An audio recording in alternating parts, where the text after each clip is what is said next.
Hi everybody, welcome to the first of hopefully many locals videos. My name is Rysair, and today I want to take you through my locals gameplay with my Wind Umbra Ciel deck. I played 3 rounds against 3 good opponents, and I think there were some interesting plays there.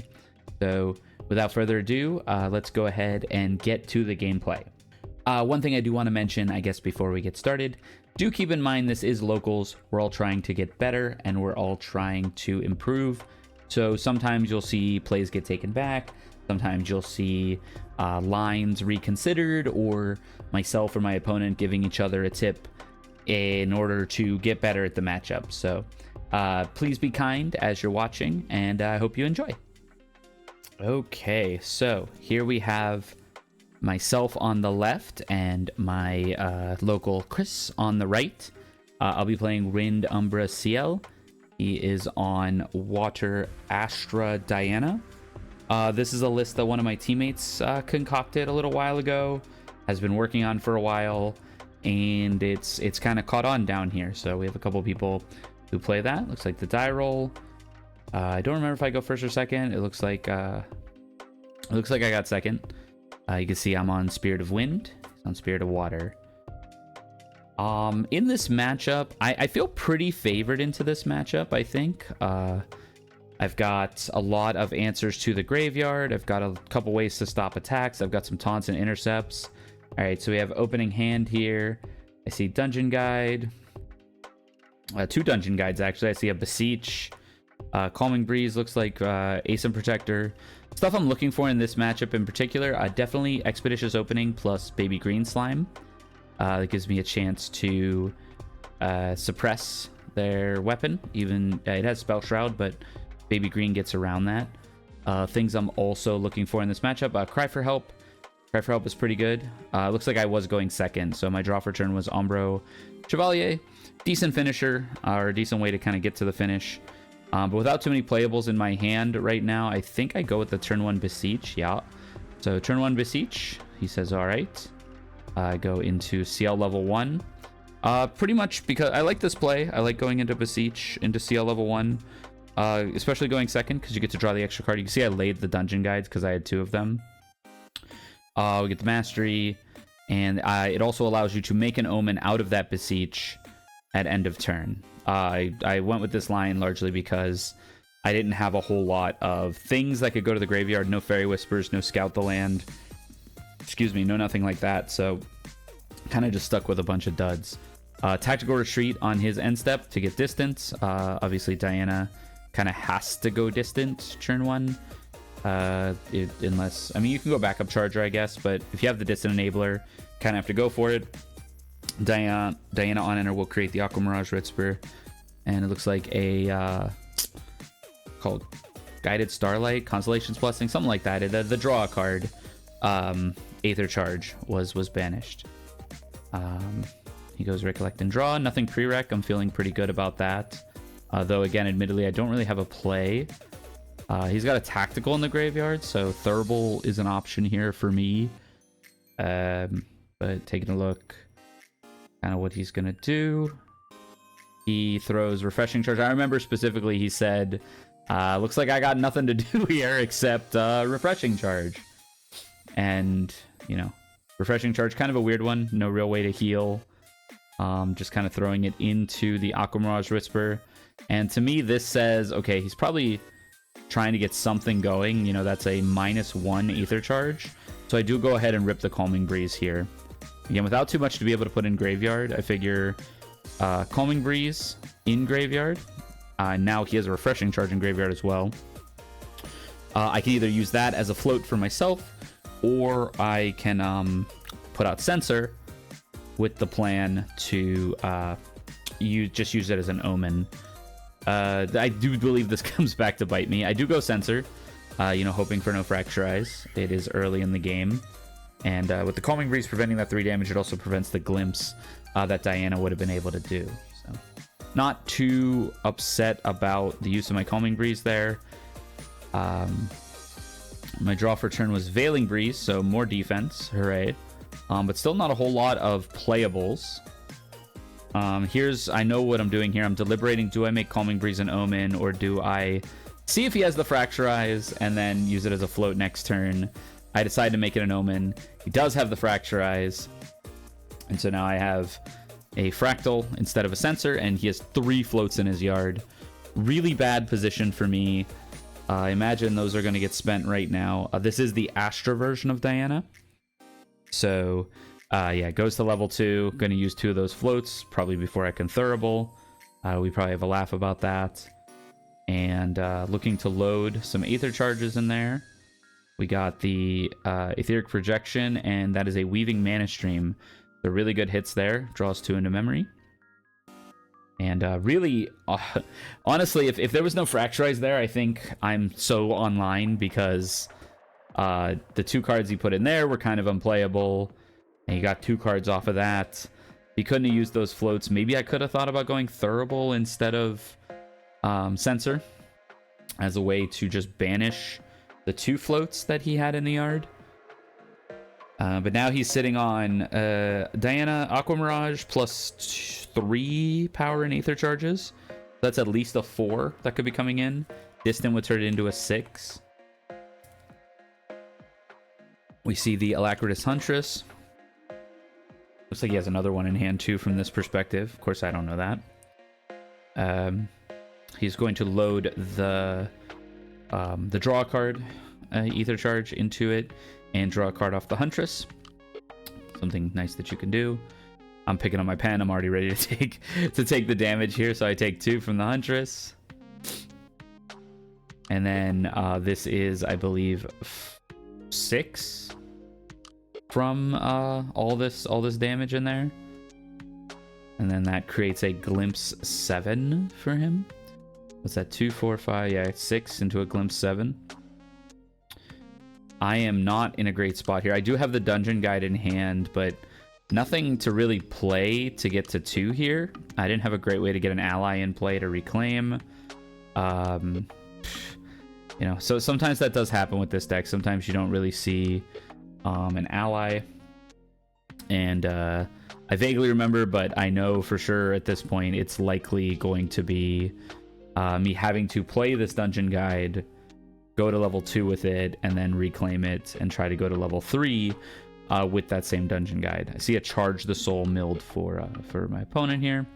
I am going to go Thurible just to get another card. I laid all of it. You know, that is pretty strong against Diana, you know. There's a Weaving Mana Stream in there, and the Charge the Soul as well, so taking some floats. Get a draw from that and a draw for turn. Can't quite tell what I drew. But here comes likely the Dungeon Guide. I'm going to lay that Ace in and a Calming Breeze. I figure Calming Breeze is kind of dead now. Not a whole lot of 3 damage attacks or less that are going to come in now that it's Diana level 2 and likely Diana level 3. So that brings out DG. Using the Fractal, so I get the banishes that I want. Ace in also an option here. Now I'm Ciel level 2. Kind of unfortunate that I have to discard and then draw into memory. You can actually see what's why I'm pausing there. I'm like, oh, I can't really do much with that. So what I do here is I hold priority with the Ciel on enter on the stack, and I pay 2 to reclaim the Dungeon Guide, since I was planning on doing that anyways.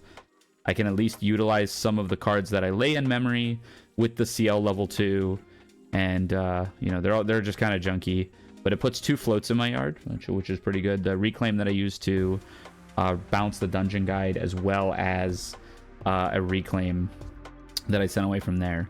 And then on end step, I make the Ace and an Omen, and I'm kind of just praying here. This is a turn that, you know, he just glimpsed 7, so it's almost assured that he's going to be Dungeon Guiding this turn. He makes another Aether Wing. This is... So I don't know if he thought I ran Zephyr. I remember we had this conversation afterwards. He thought I was running Zephyr, so I guess that's fair to want the Spell Shroud Aether Wing. And I'm on a low enough influence that Baby Green isn't really going to be a problem. Because I have to Expeditious the Baby Green. So he's going to lay 2. Or 3. 3 for DG. He's deciding which one to lay third. He says, F it, I believe. And then lays the third. This is going to be Diana level 3, and the turn where Diana goes level 3 is a pretty big power spike. We see Crystalline as well as I think Etheric Calibration getting banished, and there's Diana level 3. With Diana level 3 again, with the Glimpse 7 that happened, this is like assured, right? So there's Cosmic Focus, the first of many. Cosmic Focus, such a strong card. Yeah, Cosmic Focus is just such a strong card. I think there's a lot to be said about it. So he loaded them into the Spell Shroud Aether Wing. I think that is probably fair, you know, with Zephyr in mind. No need to get super greedy. He just needs damage at this point. So I get shot for a bunch. I get hit for 2. I get hit for 1. Kind of creeping on death's door here. I do have 2 floats in the yard, so level 3 is an option here. I do also have a DG in hand, so I'm thinking, do I want to DG or do I want to hard level? I elect to go with a Candlelight Hourglass just to get another card. I figured the DG would come down anyways. I didn't have much in hand. You know, I have like Forest Cake, Umbra, Windmill. That looked like another Reclaim that I drew for turn. Let me see. I'm about to cycle to it. No, it's a Dream Fairy. Dream Fairy also not very good in this matchup. Okay, so we're gonna probably get rid of Dream Fairy here. No, there's no way I don't get rid of Dream Fairy, right? Yeah, okay. Get rid of Dream Fairy. Play the Dungeon Guide again. Banish that, and that looked like Windmill. Just no time for that anymore. Go to Ciel level 3, get my Lost Providence, and hopefully I have enough time to really get something started. I think I'm only on like 3 influence right now. It has been kind of rough leveling up. I have Veiling but no wind cards. So this is really just a hope I'm not dead kind of situation. I do believe I play the Forest Cake just because... Oh, I have a Dungeon Guide as well. Or excuse me, not a Dungeon Guide, a Windmill Engineer as well, excuse me. So I can lay the Windmill and another card for the Forest Cake.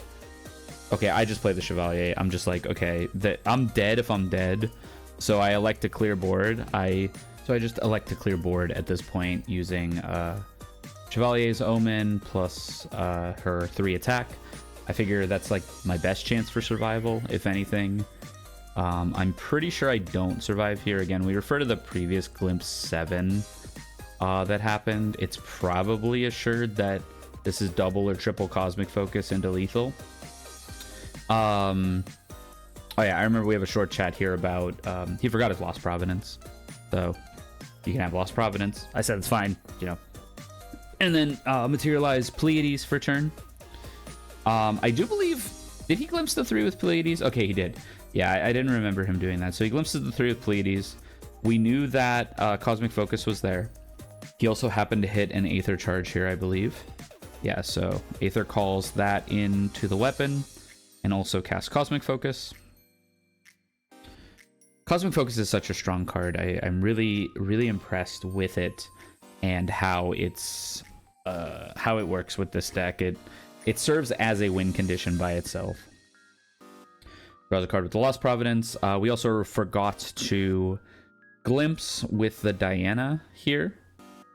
So he's going to resolve that in a second.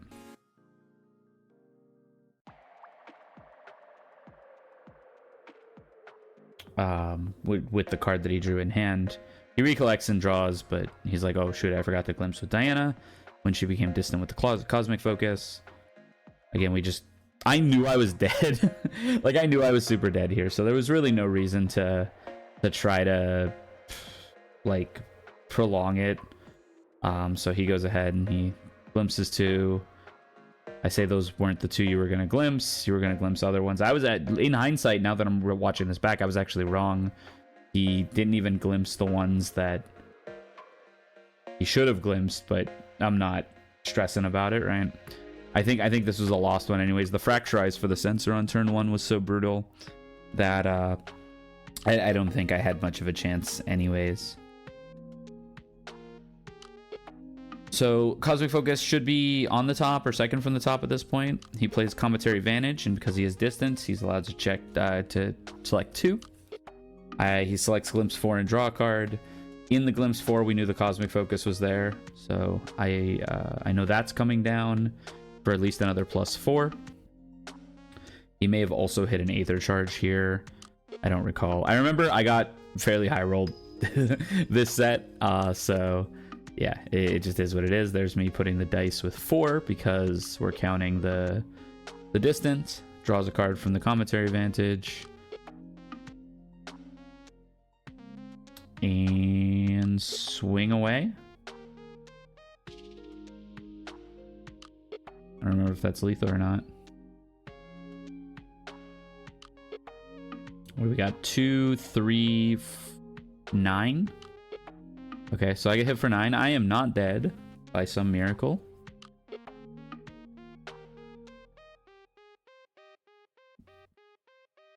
And so here I think I might have a chance. He is only on 2 or 3 influence. I go ahead and I make Terrafring just in case that would help. Recollect, draw. Draw for turn. Wasn't much. I just reshuffle my stuff because I realized the angle's bad. Crack Lost Providence to draw a card. Draw another Veiling Breeze, it looks. So I have double Windmill, double Veiling. We'll play Forest Cake, draw a card. Hopefully maybe get out of this. Not looking great. I do have double Veiling up, but each one's only for 2. Again, pretty sure I'm dead here. Cosmic Focus is in rotation. Try to think if there's any way I can achieve lethal. It's unlikely without any other damage. So punching for 4 and then Omen for 2. I actually don't even have a graveyard. Oh my goodness. That was really my issue this game. Oh, I drew a Carter. Okay. That was really my issue this game. So I start deliberating here on if the Carter heal for 1 is any more likely to keep me alive, or I should say any less likely to keep me alive than the double Veiling. And I realized that I should have probably realized that it was just kind of over no matter what. But you know, with only 3 influence on his side, I thought maybe I had a chance. If I recall correctly, he hits the big like double Aether Call Glimpse. Plays a Flash Grenade to get the Weaving in there. I had also admittedly forgotten about the Weaving. I am holding 3 in hand, so he continues to play around Zephyr. Again, I think that's actually pretty heads up to play around Zephyr, though. No, never mind. In hindsight, Aqua Mirage also has Spell Shroud. I was actually, yeah, forgive me. I was saying that from the beginning. Now, you know what? It's so funny. I give GA commentators so much crap when I'm like couch commentating. And here I am just completely misrepresenting cards as well. Reposition makes the Diana distant, gets a Glimpse 2, does get an Aether Call into there, and then Cosmic Focus for another 4. And I think he's even able to find... I think this is already lethal. I Terrafring just in case. But I do think this is already lethal. I think he can just swing and lay 2 down. Even through the double Veiling. Because he's got 2, 3, 4, 10. And I can stop 4. And so it is not quite enough. He just swings. He lays 2 down and he swings. And that's all she wrote for game 1. Yeah, as I was saying, so I give GA commentators a lot of flack. You know, I'm pretty critical, and here I am making a comparable mistake. You know, when stuff's happening in front of you like this, it's really easy to you know, just misspeak or not think about it properly. Yeah, I was just saying, yeah, I have no lineage release, I have no nothing, I'm dead.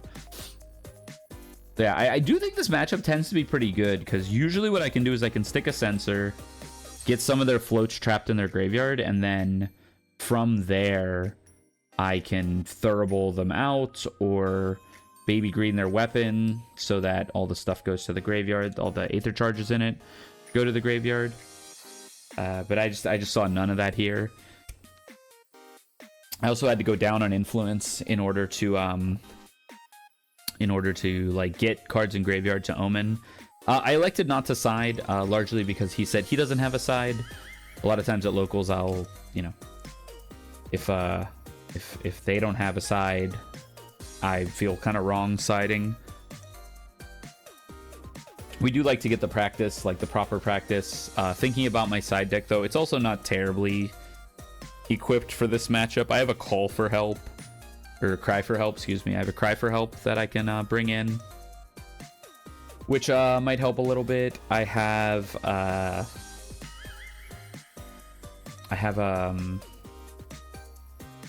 like Spirel doesn't really help. Verdigris Decree doesn't really help. Some of my other one-ofs like Dream Fairy doesn't really help. Calming Priest I think is okay. It stops that first shot. And then I remember here again, I had no real way to get a card in the graveyard to really get my Omen train rolling. So I just go Windmill. I have Windmill Reclaim, which is always good. I do show a Reclaim. This matchup, it's a little hard to just rip Windmill Reclaim because of Charge the Soul. But we are gonna do it. There's no real other play. He feigns like he's gonna go play a card, and I'm like, hey, I went first. You can't materialize yet. And he laughs. So sitting on Windmill Reclaim. Also have an Asin, I believe, that I laid down. So looking all right. Forest Cake. Forest Cake, no way to suppress it. We got double Forest Cake. I hit the Umbra again. We got a DG. And I'm just like, all right, you know what? Turn 1 Sensor again. Let's see if you have it. And he asked cards in hand. I said 3. So he says, all right. Again, he's playing around Zephyr in that case. That one actually makes sense that he's playing around Zephyr. Windmill gets in for 1. And this is Asin Protector, I believe. Because what I can do here, I actually really like this play that I did. So I waited, I got the extra card, and I went Asin Protector. And then he goes, in response to Asin Protector, I'm going to Charge the Soul, Windmill Engineer. And then because I still had 3 cards, I reclaimed the Windmill Engineer on top of the Charge the Soul. He's going to pay for that Charge the Soul in a second. And so I bring both back to my hand. Windmill does come back to my hand from the reclaim. And then when Asin enters, he does still have Zon enter, so he has to bounce himself. As it happens, he did still have Fracture Eyes. So turn 1 Sensor into turn 1 Fracture Eyes both games. This is unfortunate because now he has 2 floats in the yard. He also repositions himself, so he has 3 floats in the yard. And I'm like, okay, well, you know, he's going to get to use one of these by going to Diana 1. And then because I have the Fractal, I am actually able to Thurible for 3 prereq here. Or I can even Thurible for more if it happens that he can put like more cards in the yard. So Aquamar's Whisper comes out, uses the Fracture Eyes. The other 2 are class bonus float. And we get a Recollect and draw. I only have my Windmill and Asin in hand here, so not a whole lot to do. Not too happy that my Sensor got Fracturized. I almost certainly go Thurible here if given the opportunity, if he just passes. If he loads something in and shoots, I still have Thurible. And instead it ends up being Crystalline Archer, which I think that's pretty heads up on him. He's going to use the float before I'm able to come back with Thurible. He uses it like it's Frostborn. I say it's an on attack, and he's like, oh, okay, well, attack you. I take 4 from that. Not feeling great about it. He gets to draw the card and says go. Thurible not looking super juicy here. It only gets 1 float, so I think this is a level up. It's almost certainly a level up.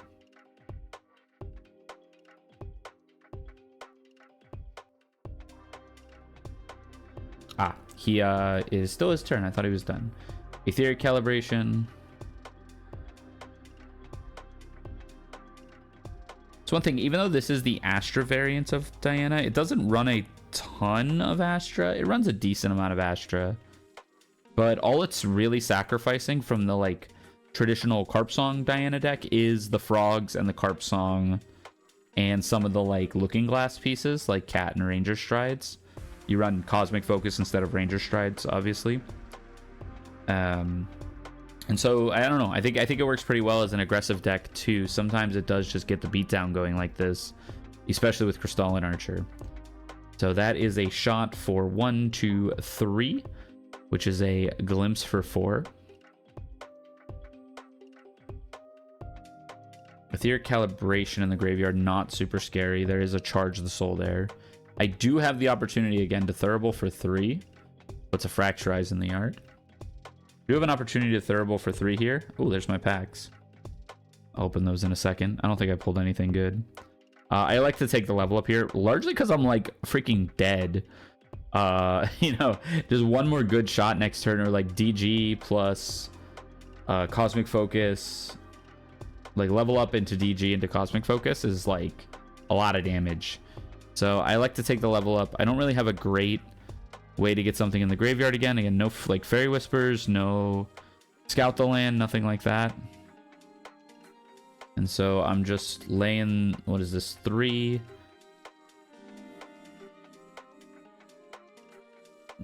What am I laying this for?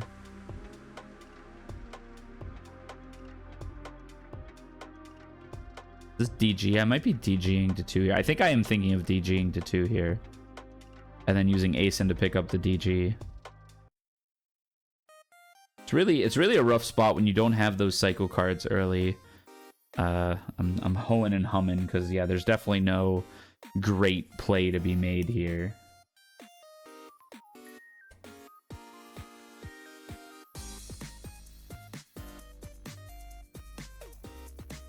And yeah, it looks like it is gonna be DG. And then Asen it back and hope that I can live, and then next turn maybe hit level 3. DG, get rid of those 2 cards. Again, Umbra, not very good when you're not really able to generate omens. I had the option of like Tempest Downfall, the Archer, make that an omen. That doesn't seem great. And then I think I'm just going Asen here. Oh, I'm not. I'm going Windmill. I don't think I like this play terribly much. But it does get rid of the Crystalline. I can't make an omen. I say go.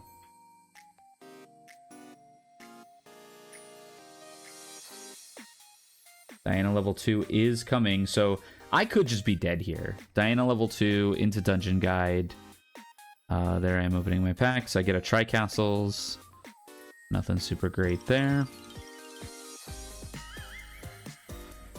And we get a Reflected Blight. Womp. So Tri-Castle is kind of good, but I definitely don't need more of that.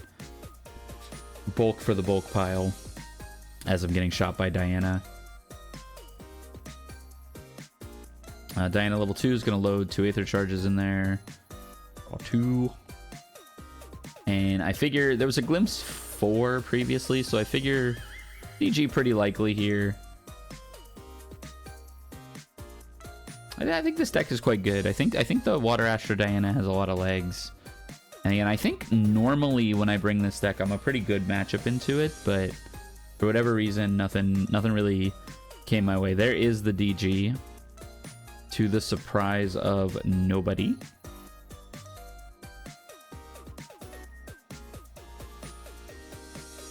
I remember the conversation here. It was okay, what do I lay? Oh, I don't want to lay any of these. And I'm like, oh great, so your hand is super good. And he shuffles it up.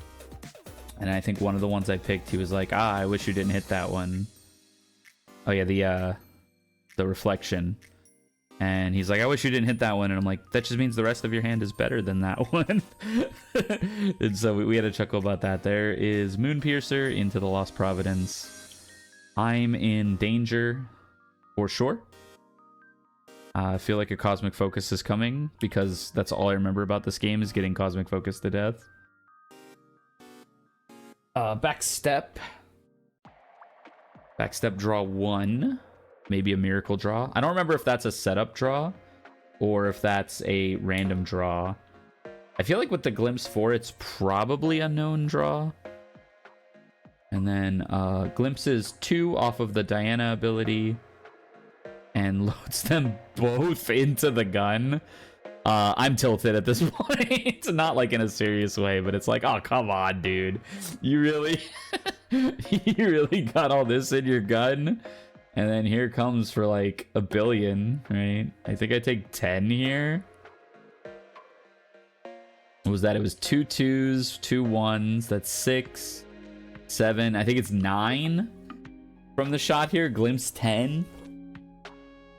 Oh yeah, he's glimpsing. And I'm like, I'm screwed.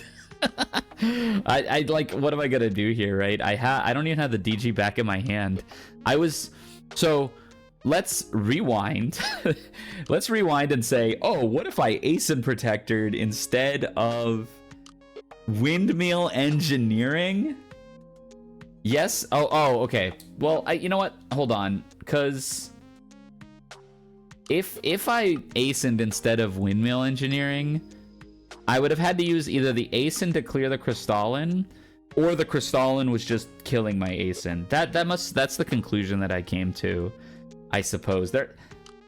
Gosh, looking at this, there has to have been a better way. Maybe it was stay level 1. Oh, and then I reclaim the windmill? Okay, I'm just I'm just tilted, guys. I'm sorry. This is an ugly ending to this game. I could have done so much different as I rewatch this. Oh my goodness.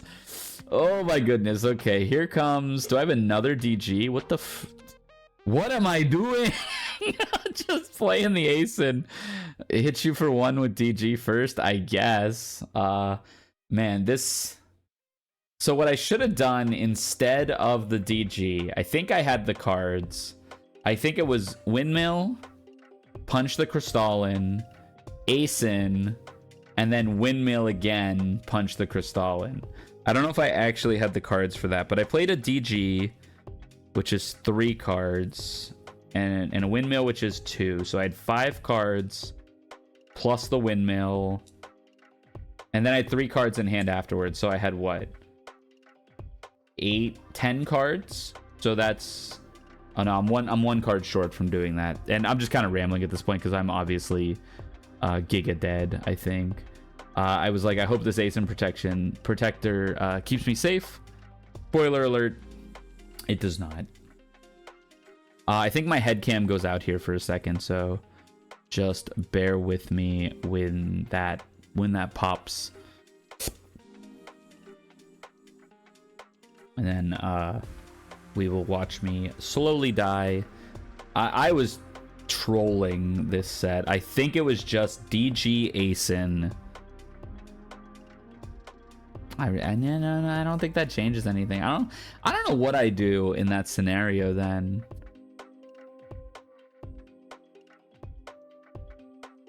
Hard. Maybe instead of going level 2, I'd make a sword. Make a sword, DG. Or no, because I didn't even materialize level 2, did I?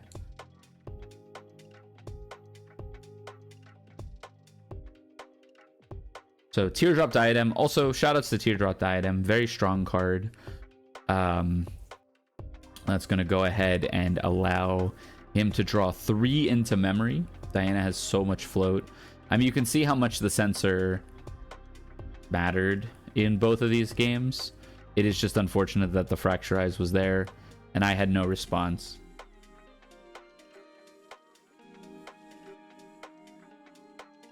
And we're just gonna...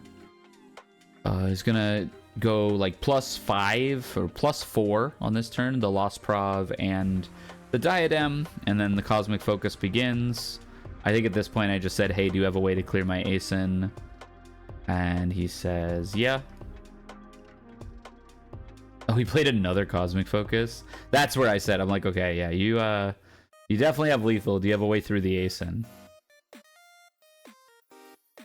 And there's a couple cards in the deck that do deal with ASIN.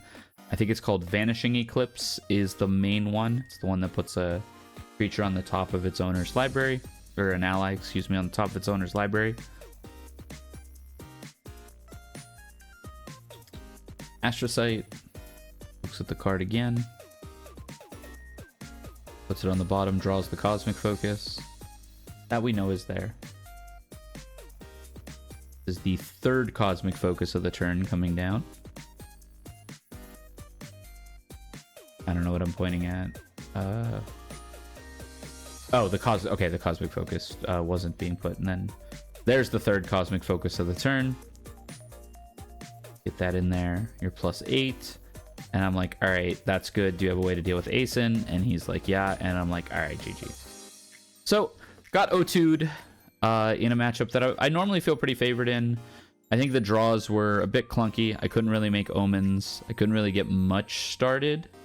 But that happens sometimes with this deck. It is a synergies deck. Yeah, I pointed the sensor. I didn't have the sensor. All right, and we are on to game 2. This is a Ciel mirror. It's me on the Wind Ciel, and on the right is Vern with the Fire, not Oblation Ciel, the Fire Regal Control or Fire, Beguiling Coup type deck. I think this deck's really cool. I've played this type of deck in the past too. We got dueling Pyramid playmats here too. Shoutouts to Pyramid. And it's going to be Serene Fire Ciel versus my Wind Ciel. Typically, against Oblation, I think I have a pretty poor matchup. But against this Regal Control deck, I think I actually got a good amount of play. I have things like Cry for Help for Beguiling Coup. If they're not looping Beguiling Coups, they try to send a big heavy swing at me, I can then later respond with Cry for Help. A lot of taunts and intercepts that make it kind of awkward to utilize those, as well as like Veiling Breeze, Calming Breeze, and things like that. Feo Awakening is pretty good against me, I will say. It's just a hard card to deal with. The unpreventable damage means a lot. Looks like I rolled a 10. Can't quite read what he got, but I do think with a 10 I'll probably be going first. Okay. Draw my opening 7. Take a look and see what we got. We got Chrysalis, Umbra, Baby Green. I remember here I was like, oh, thank goodness I see Baby Green. We got Cry for Help. So kind of an awkward hand. I remember being a little nervous about this hand at first.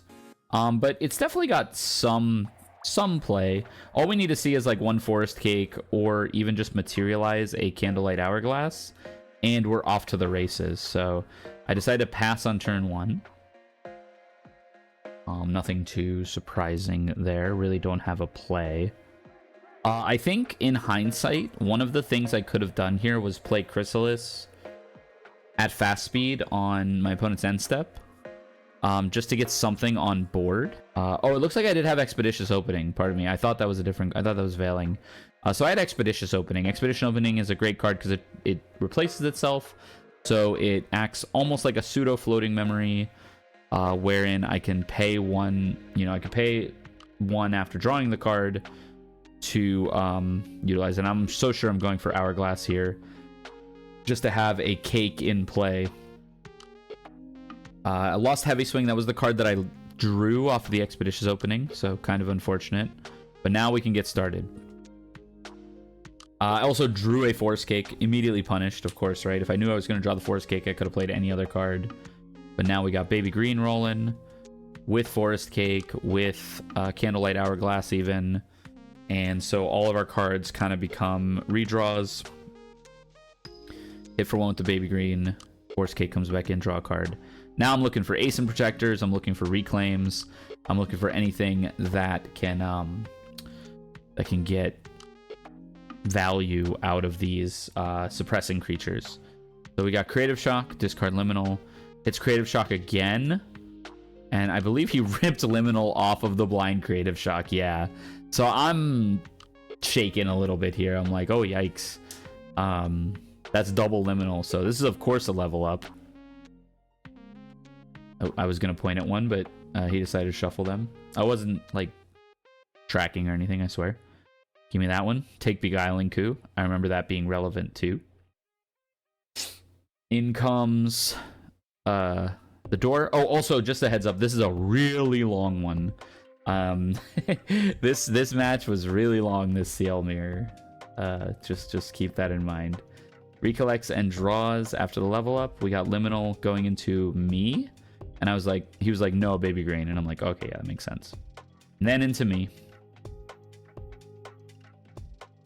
This is almost certainly a level up from me here, I think. He decides to cremate one of the liminals. So tons of value on his side of the board. This is something this Fire Ciel deck does really well, right? It gets value. And so he says pass. Ciel's going to make Creative Shock and Omen. And I say pick one. I lose my Galebind. Feels kind of bad. You know, that's huge in this matchup. That's my value generator, right? That's a draw 3 already kind of at this point in the game. Just because I already have 2 cakes out. Go ahead and recollect and draw. Candlelight Hourglass I do put its counter on it, but I mean, I don't think it matters in this matchup. And then we have... Looks like my draw was Galebind for the turn. I'm going to imbue with Cry for Help and Galebind into a Windmill. I don't think I drew anything to get value out of the Windmill, though. This is kind of rough with a Liminal still on the board. I hit for 1. And yeah, I don't see anything in my hand that actually allows me to keep that Windmill alive, which is a bit concerning. I'm playing a little loose here, honestly. I think in any case, I should have probably avoided... I should probably just avoided playing the Windmill there and maybe just held up the Calming Breeze. Looks like that was a Creative Shock into a 3rd Liminal pitch. Very scary. And I don't know if he has anything else on end. Probably just shoots right to level 2 at this point. Yeah. No float, so I do get to take 2 here, which feels pretty good. They get the Liminal afterwards, though. But at this point, I'm just thinking, okay, hopefully... Well, I know it's not Baleful, because there's a Creative Shock in Omens. So I'm just like, hopefully this deck can't assemble a fast kill. Because if I can get to level 3, I'm in a really good spot. I have Imperious Galebind. I think I have an Umbra in hand as well. Yeah, I have Imperious Galebind and an Umbra in hand as well. So I have infinite value in my hand. I will outscale the value that he's generating. I just need to make sure I don't die fast. Liminal at me, I think he said. And I'm like, all right, probably time to Calming Breeze. No, I take the first one and see if the second one's going to come at me. And I am ready to just pitch Calming Breeze here because it's a float for some value. Oh, no, I just take the 2 to the face. Maybe I'm thinking about discarding the Calming Breezes to Ciel level 2 effect. That would be valid, I think.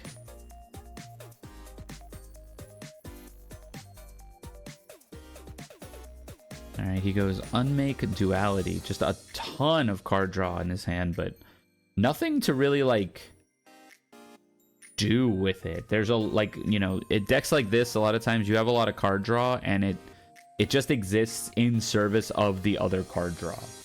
And so I think we can, you know, think I was convinced I was dead here, but you know, sometimes you do just draw only more draw cards in the wrong half of your deck. Does some deliberation, says pass. I was shuffling up my memory, so I feel like a level up is probably coming here. I was also surprised my Windmill Engineer lived.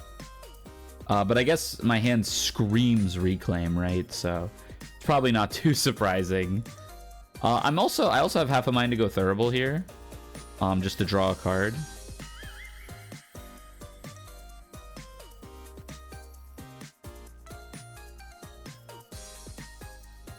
A little bit of a debate, and it looks like I'm shuffling him up for the pick 2. Ah. Oh yeah, he made a joke because I'm wearing a camera on my head. He's like, oh, you're going spelunking? And then when I drop the card, I'm like, oh, time to go spelunking. I do pitch one of the Calming Breezes to the level 2. Oh my goodness, and then I just drop everything. Motion sickness warning, sorry. Oh boy, okay, wow. Well, way to go, Rysair. And it looks like I drew another Galebind off of the Ciel level 2 effect, and then I drew the cake. So I'm like, all right, I have like draw 18 cards in my hand right now. So I just have to get to level 3. I just got to survive. So this is almost certainly a pass. A hit with the windmill and then pass. And then I think I do fling the Calming Breeze. I don't even think I play the cake here in hindsight. Like, me right now, if I was making this decision, I probably wouldn't even play the cake. Just because I want to risk exactly which cards I want to pay with by playing the Calming Breeze. And yeah, that is exactly what I do. So he goes ahead and materializes Backup Charger, which I thought was strange because I saw a Dungeon Guide banished earlier. And then, like, not one played. He had a grip full of cards. He played Unmake Duality instead. And so DG got banished, and then no DG play, and then I was like, oh, okay, here comes DG. And it was just Flamme Sorcel pitching the 4th Liminal Guide, drawing into the DG while snapping off that DG. But I thought that would be coming anyways, so perhaps, I mean, there's no way he was waiting for the 4th Liminal. And then he had overpaid by 1, so we just reconciled that real quick. Looking on my side of the board, I'm feeling pretty chill. Like, even if I don't get attacked, I'm going to play the Calming Breeze. Oh, there was a DG there. Okay. Yeah, okay. It all makes sense now. There was already a DG there. Ciel comes out. Liminal Guide comes back. Draw a card. So now I'm like, okay, this is... I probably have like 2 turns here. Tops. Liminal comes in, and like I said, I'm just going to throw the Calming Breeze. I'll have 2 Calming Breezes in my graveyard. Pay with 1 of those. And then I think it was set up such that I would have Galebind activate. Yeah, I have 4 in hand. So I can play Galebind pre-rec after hard leveling to 3. And that was my plan here. Goes to end. Kills off the windmill, and then goes to end. Putting... I don't know what you put here. Sorcel, probably. Puts Cremation into Omens. Guy get some variety.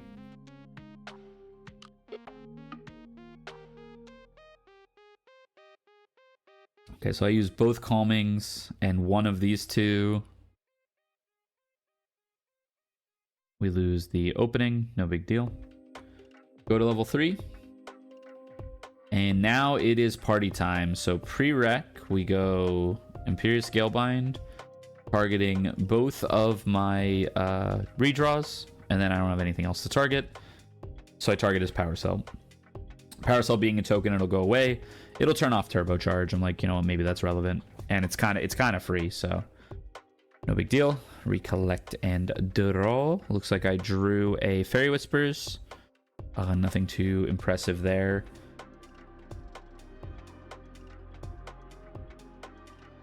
Putting the cake out, almost certainly. Draw off of that. Now I have all 3 redraws in play for a potential Galebind play. These 2 come back in and I draw 2. Now I'm cruising, right? Like, I'm drawing multiple cards a turn. I'm not too concerned. And actually, I drew a Bandersnatch there. So Bandersnatch is going to give me a lot of opportunity to cleave this board that's full of liminal guides and dungeon guides and such. He goes Devouring Malice. He pays 3 for Devouring Malice from his memory.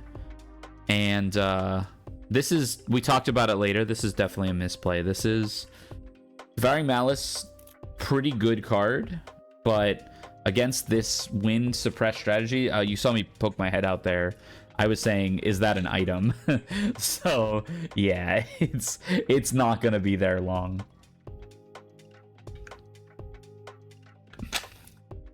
I get hit by all the liminals in the dungeon guide. I think my health total is pretty healthy here still. And then I think before end of main, I'm probably gonna whip a Galebind here.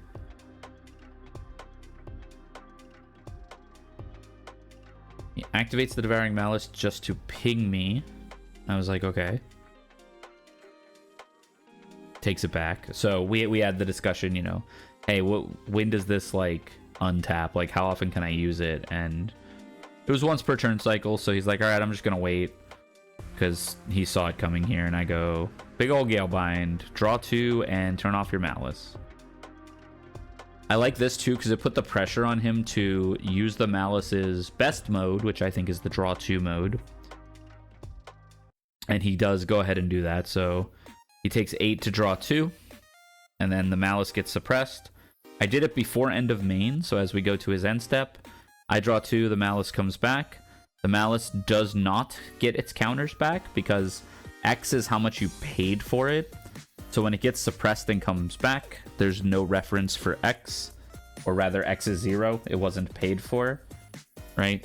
So that is unfortunate. And then he gets to make an Omen, ping for 2, and then before this is on end step, I play Caterpillar to target one of my things just to get a redraw.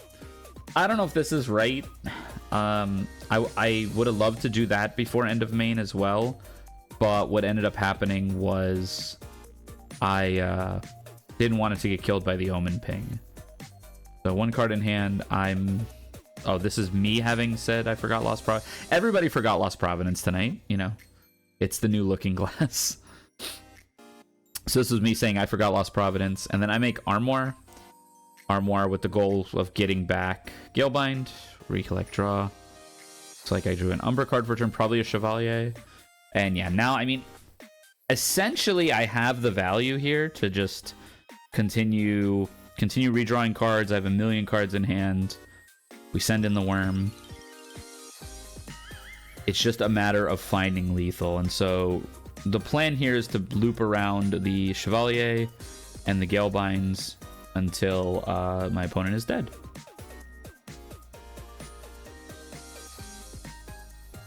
He does have a lot in hand, so potential ability to stop some of the stuff that I'm doing, but you know, he hasn't even been swinging really, so I'm not too worried. In comes Chevalier. Grab Galebind, of course. And really, you could put anything in there. Looks like I just put my extra Chrysalis. 3 coming in.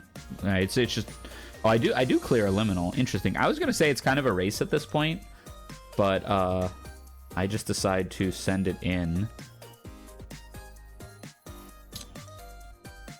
Draw a card off of my cake, make my Galebind an Omen, and now I have the loop. If I recall correctly, I didn't use this loop as well as I could have, but essentially I have, yeah, I can keep looping the Chevalier to get 2 damage and continue casting Galebinds. He goes Ground Sonare. Ground Sonare, pretty scary. Potential source of damage there. I thought for sure like a heavy swing or a beguiling coup was coming. Comes in for 1. I decide to take the opportunity now, before something can happen, to play a Galebind. And I think I target 2 cakes in the Sonnery. I should have targeted Chevalier. Oh, okay, hold on. I see what happened. So this was Dungeon Guide at Chrysalis. And I said, okay, Galebind, target Chrysalis, Chevalier, and your weapon. So no weapon for you. You can't hit my allies. Dungeon Guide and, or excuse me, Liminal Guide and Liminal Guide hit me in the face. I go down 2. And then we have his end step likely coming up. Again, just looking at his hand, I think it's just a lot of utility and redraw cards. Staggering Strike Vanilla without the Sonnery incoming. Honestly, suppressing the Sonnery was what saved me here. My health total would not have lasted without me taking that 4 damage off the table every turn.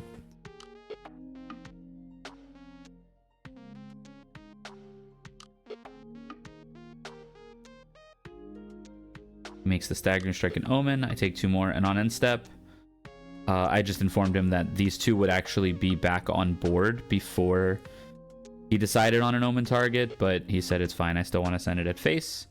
I get my 2 on enters. So Chrysalis, I decided to just flicker a cake. I probably should have just flickered the Chevalier again. And then Chevalier grabs Galebind, and we're looping. Can't quite tell. I put an Expeditious Opening in there. Okay.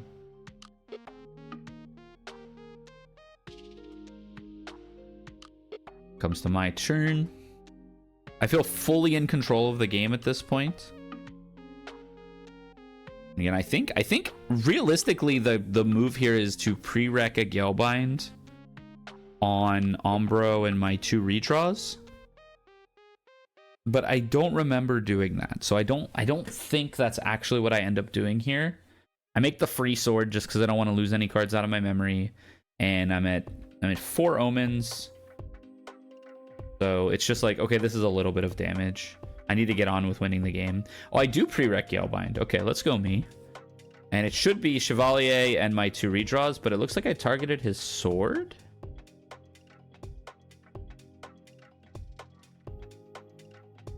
Hold on. I'm tripping. Recollect, draw. Oh, okay.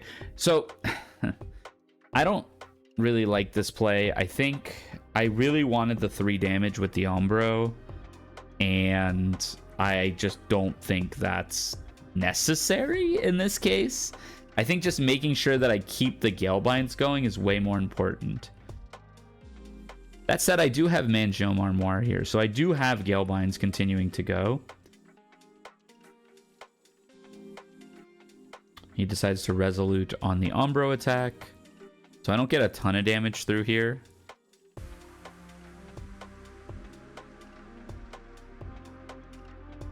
I'd probably play another Umbra here. We just want to keep the damage cranking. Force Asen. Asen for a little bit of protection, I suppose. So this is almost certainly wrong. Asen doesn't do much against Ciel. You know, Beguiling Coup is a card. There's plenty of like ways to just remake omens and kill the Asen. So I think this was almost certainly wrong, and I should have just Galebinded. I should have just Galebinded my way to victory here. I think I might have trolled a little bit and might have taken a little long in trying to win the game here.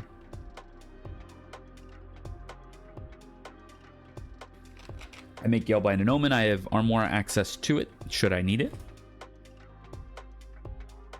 And, you know, bunch of cards in hand. And actually, oh yeah, I'm definitely way too eager to just do this play on my end step.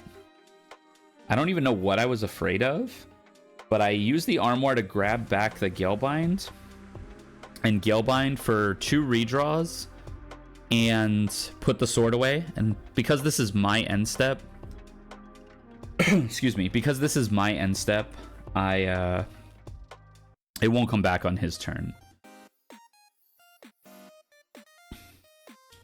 Yeah, I almost certainly had a lethal earlier with some combination of using Armoire and Chevalier to fast speed ping him on top of his healing. But I never found that line. I was not playing super clean here, but it worked out. I just had so much value by the end, it worked out. Incoming Carter looking to yeah, Carter is another reason that Asen is not very good against Ciel, right? I did have an answer to Carter though. We got Chrysalis to suppress it. One of my favorites. We love Chrysalis. That is also suppressed. We got 4 objects suppressed on board right now. I love this deck so much. Showing my graveyard, I have 2 Galebinds in grave.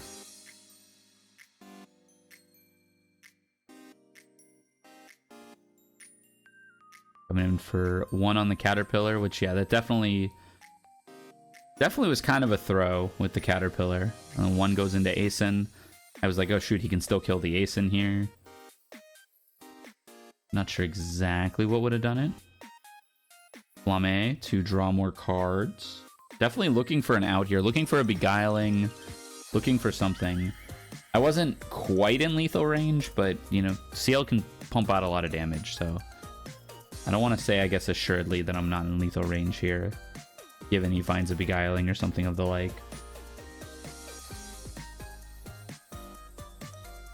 Like Umbra plus beguiling seems pretty good here, if he has the cards.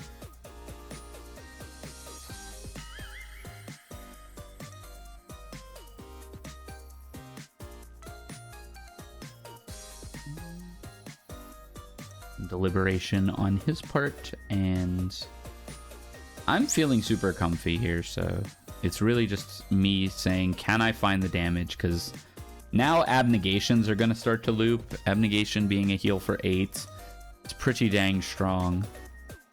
So see what he ends up doing.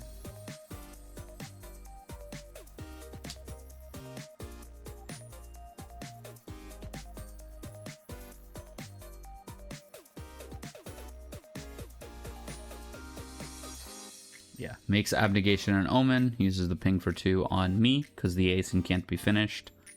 End step, all this stuff comes back. I draw 2.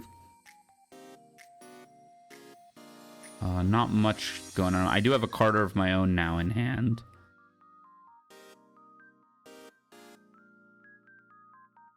Thought about materializing the Grand Sonneray here. Instead, I just do Thurible. I have 3 in hand, might as well draw another card with it. Not even trying to snipe the graveyard, really just using it as a redraw. Recollect and draw with all my cards. And then I'm like, I've got to have lethal here. So I swing for 3 with Umbra.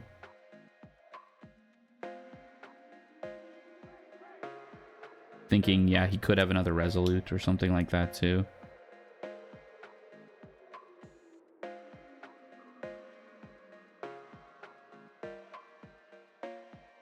I also didn't draw any of my heavy swings or anything like that. Or I did draw heavy swing, but I was pretty sure it wasn't going to be lethal, and it was kind of an overcommit. So I think I just keep playing little stuff and holding up some defenses. You know, with I don't have access to a Galebind right now though, so this is where I kind of messed up in using that Armoire earlier. I'm now noticing I don't have access to a Galebind. So play another Chevalier. Really just going for lethal here. Grab back Chrysalis. Chrysalis giving me a suppress option. Deal 2 damage. 2 damage to my opponent, I imagine. Carter looks pretty juicy here. I don't remember if I end up doing it. I'm pretty sure I should. I have so many cards in hand. Coming in for 3 with the Chevalier. Grim Pastiche comes down. Very cool card. Can copy. It copies Abnegation, giving him another heal for 8.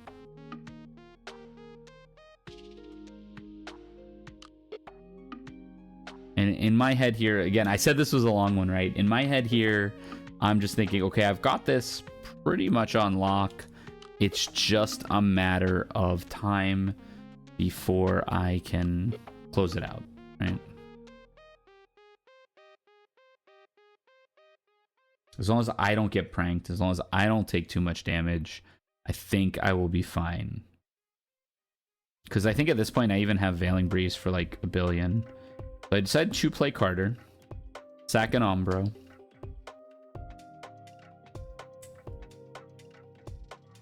Leave for 4.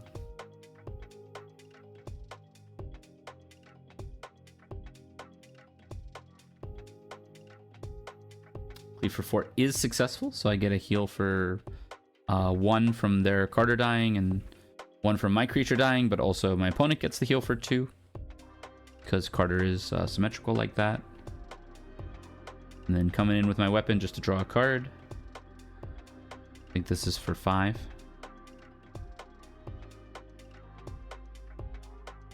On a memory, Resolute Stand comes through. Unfortunate that he ended up resoluting, like, Resolute didn't get max value there, but I guess maybe he didn't think lethal was on the way. Definitely got him on the back foot here. Just have a billion cards in influence. And just, you know, kind of death proof here. I've got a Chrysalis. I've got Scout the Lane and Fairy Whispers to search for more defense. I was pretty sure I'm not going to die here. And I do think unpreventable omen damage is something that can get me, but I don't really have a way to play around it, so we just I guess I'm looking here for Fairy Whispers. Looking here maybe for a kill. I just I bottomed all three. Showed Heavy Swing. Heavy Swing feels good next turn though.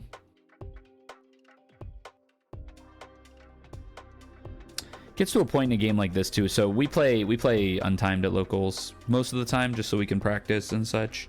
You know, in a tournament game, this is probably a, you know, scoop for time from my opponent if he's just digging for attacks. Draws another Feo, does my opponent.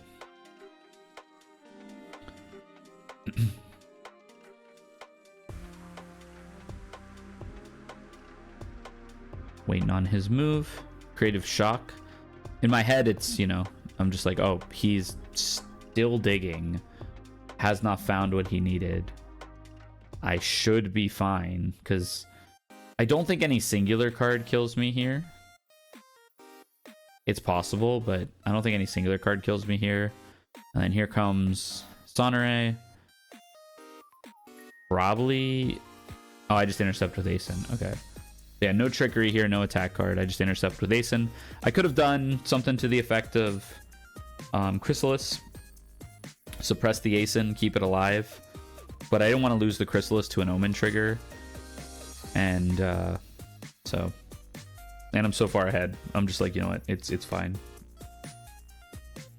He still has, though, on board Abnegation through Armoire and also a lineage release for either Resolute or Abnegation. So, you know, he's not he's not dead yet by any means. Pulling the Resolute over into the Omens. And I'm like, okay, I have to find a way to like loop unpreventable damage or something here.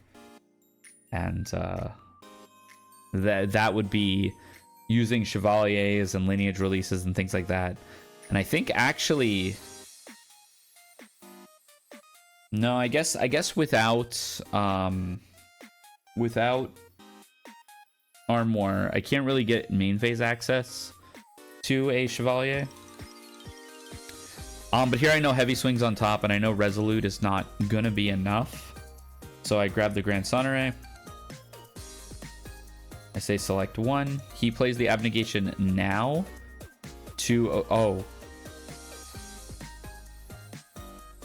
plays the Sonore, or he plays the Abnegation now. I guess to play around me making too many Omens at fast speed with like, you know, Chevaliers and stuff. I don't think I had the influence to do it in hand, but you know, it's good to be in that habit of maybe playing around that kind of stuff. Coming in for 3, coming in for 2. This is a real slog.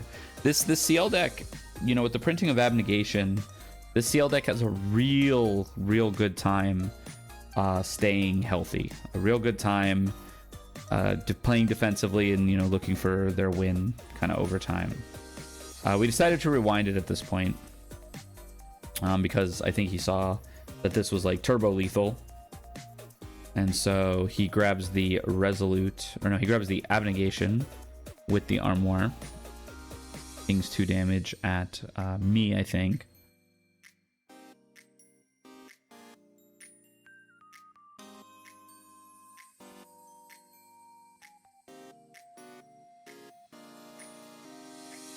And then also lineage releases the Resolute stand with its alternate cost. So he's under Resolute and he has an Abnegation in hand. So I'm like, okay, well, I guess it's not lethal on this turn. There is a combination of Galebinds and Chevaliers that does get me there. I have a Chevalier in Grave as well, so I can you know, like make it an Omen on end step and then play it with my Lineage release and then use that to get back Yellbind, but those cards don't come back until end step. And so, I don't know, I think I kind of trolled by doing that Armoire way earlier in the game. I think I had a couple lines to lethal that were faster if I hadn't done that. But even with the Resolute, this Heavy Swing is hitting for like 10. It's 7 from the Sonoré, or I should say 4 from the Sonoré, 3 from Mastery, and then 6 from the Heavy Swing, so 13 base. Minus 3 is 10. Forces the Abnegation.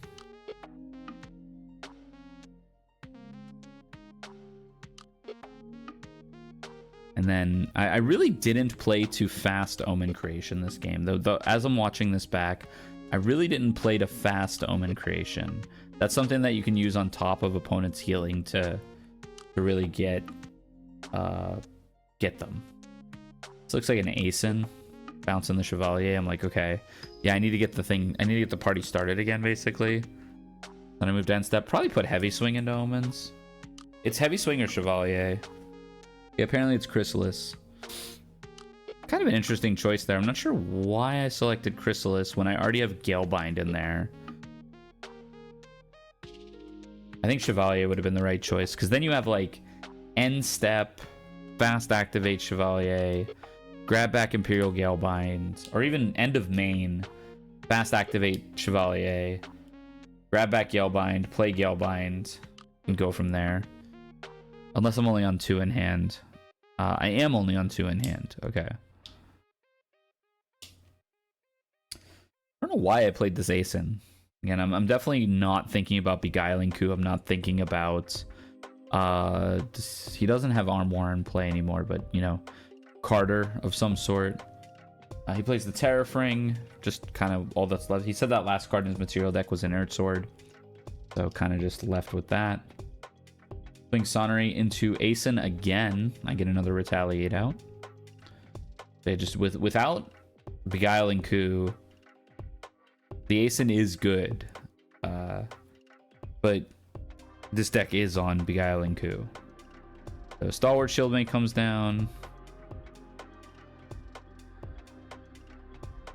Got the Terrafring trying to keep it safe. I was like, oh, okay, the plan here is to use Tariff to hope that I can't Carter plus regular attack plus whatever else I need to win with that Terrafring in play. And so I was like, oh, you sure you want a Terrafring? You know, pointed to Carter. And he's like, oh, maybe not. Okay, let me make DG. And so the plan here was for DG plus Omen Trigger to kill Carter. Pretty obviously. And then when the Omen goes to target Carter, Lineage release, lay 2, play Galebind. Oh, that's why. Okay.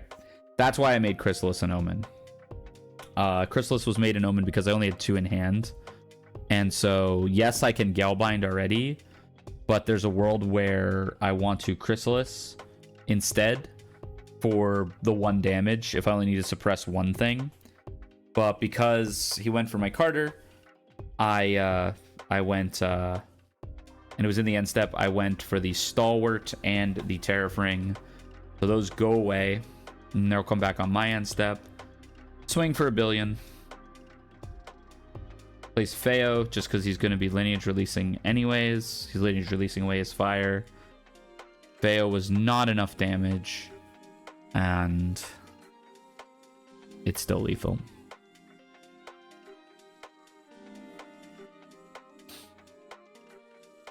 Yeah, he was just Feoing to try to get that value, get that damage before Lineage releasing. And I said, yeah, I still have Umbra.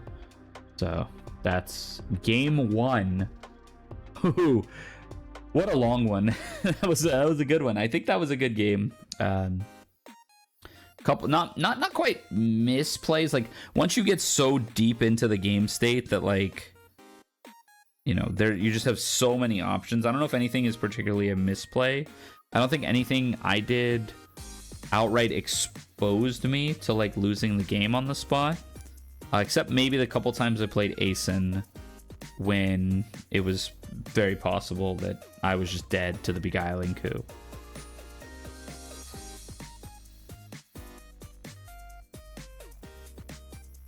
He asked about sideboard. We do have sideboards for this, so I'm pretty sure I side in... I know I side in Eternal Magistrate, but we take a look. A couple of these cards aren't actually in my sideboard. So there's Eternal Magistrate, comes in. I thought about Spirel. Spirel, a lot of times in slower matchups, tends to do pretty well because she's a repeatable source of non-attack damage. But then I was like, I don't think there's anything I'm really going to be countering. In hindsight, a 1-drop under Spirel to counter Beguiling Coup, like a Fairy Whispers, is pretty dang strong. Yeah, I'm thinking about it. Like a 1-drop under Spirel could maybe be pretty good, but instead we elect to not bring her in. Part of it was my sleeve was the wrong color too. And is that a... What are those other 2 cards I'm bringing in? Cry for Help? Looks like I'm bringing in a Cry for Help and one other. Oh, I bring in those are, I think, Tempestuous Conviction. Sorry. Yes, that is what those are. Those are Tempestuous Conviction. They give you Spell Shroud, and you draw a card if you have low influence. It's my like Topsy Decree substitution because I can't run Topsy in this deck. It works out okay. I think there's better cards, but yeah, it works out okay. Okay, so we go ahead and shuffle those in.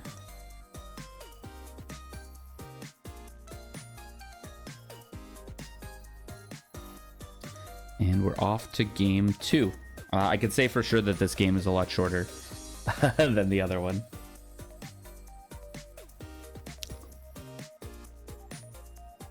If you're liking what you're seeing right now, hey, drop a follow, drop a subscribe. I really want to make this kind of content regularly. I really enjoy doing it, and so if you're enjoying watching it, let me know below. I want to try to get 2 of these out in a week. We'll see how much I'm able to do that. Okay, Spirit of Wind. Looking at my hand, I see Asin. I see Magistrate in my hand. Already feeling pretty good about that. Magistrate quite strong against a lot of these decks. Opponent says pass. We love to see a Forest Cake start. I think I even have the Baby Green and Reclaim in hand. That's the best, is Forest Cake, Baby Green, Reclaim. Baby Green ya for 1. Cake comes back, draw a card. Say go. One goes backup Charger. So probably no way to float up this turn. Oh, no, I see a turbocharge in his hand. This was a, I have turbocharge, so I am mind controlled into backup charging angle, which, nothing wrong with that. That is the turbocharge coming down.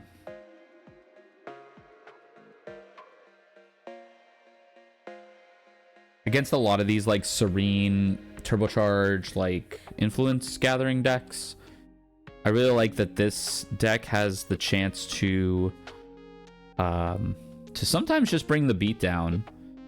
So this is a really nice sequence here. We got level up into Ciel level 1, and then still have the influence to play a Fairy Whispers, which will be a card that'll go in my graveyard for my Omen at the end step. 2 top, 1 bottom. Looks like I'm keeping the Fairy Whispers, and because that'll be another Omen potentially, and we recollect and draw. Be a Galebind in hand, thinking about level 3 on the horizon, and this is almost certainly Baby Green plus Asin. Yes, sir. We love Baby Green plus Asin. Bring back the Baby Green. Punch ya. Fairy Whisper is going to become an Omen, and we'll draw another card off the cake. This is exactly what this deck wants to be doing. You know, next turn I can do it all over again. Every card I played was card neutral there. So, I can just do it again next turn. Losing a Reduce to Ash. Nothing too wrong with that. Go to level 1. We collect, draw. I think I misplay here. So opponent says pass, puts turbocharge into the Omens. I feel like Thuribal's an option here. Maybe Candlelight Hourglass.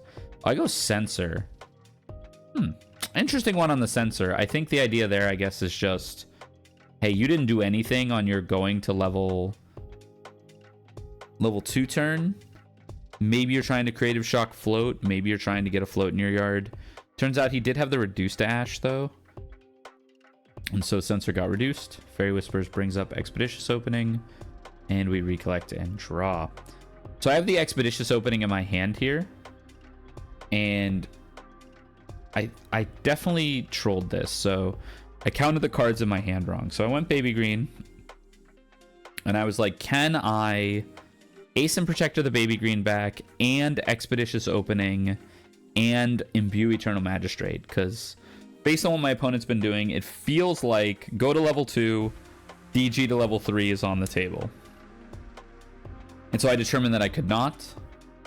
So instead of playing another Ace-in, I just go pass on the Baby Green and the Ace-in.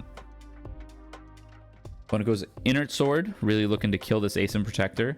I have a lot of damage coming in now, so Inert Sword on Ace-in is pretty potent. And so what I ended up doing here was I ended up spending the Expeditious Opening to play my other Ace-in to bounce my Ace-in, which I really like this play. I think this was a correct play. It wastes my opponent's attack. Opponent goes on Make Duality, and it keeps the pressure on.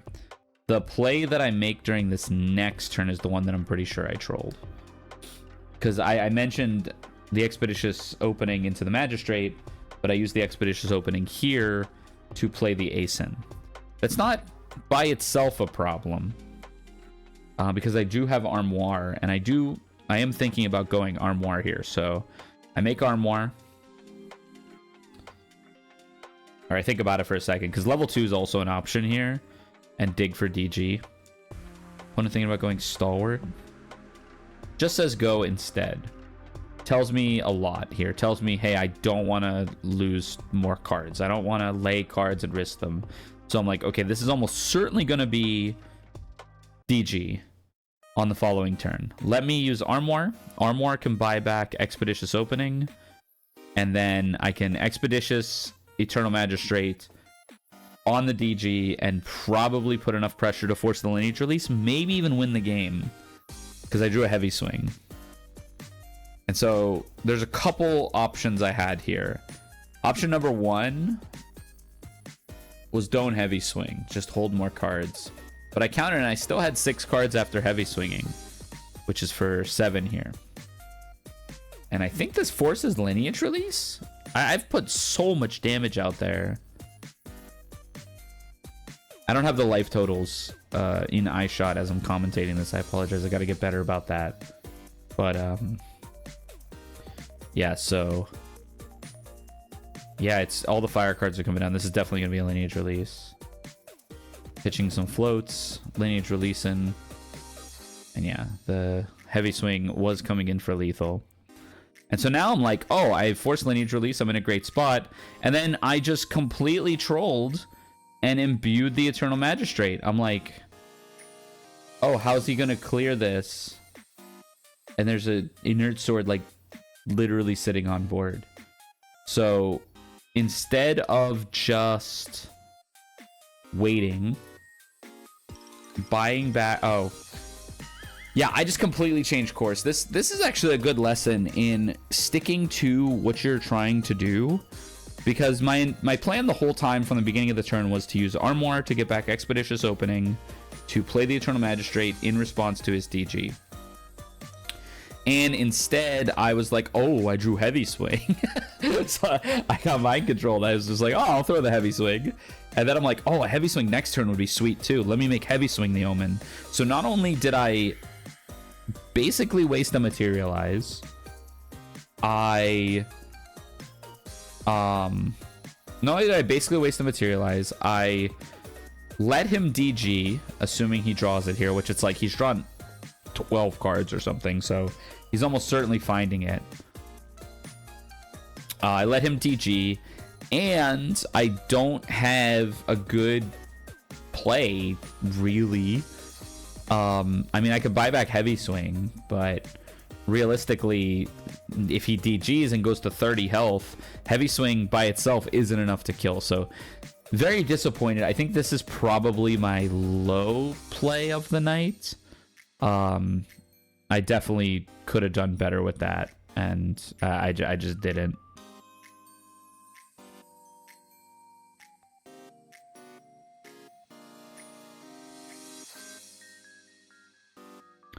The DG Liminal comes back. This is like kind of a disaster, actually.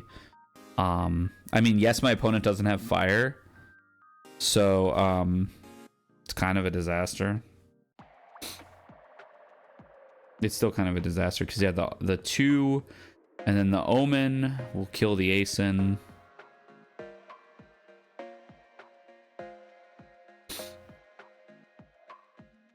Flashes a Heavy Swing just to flex.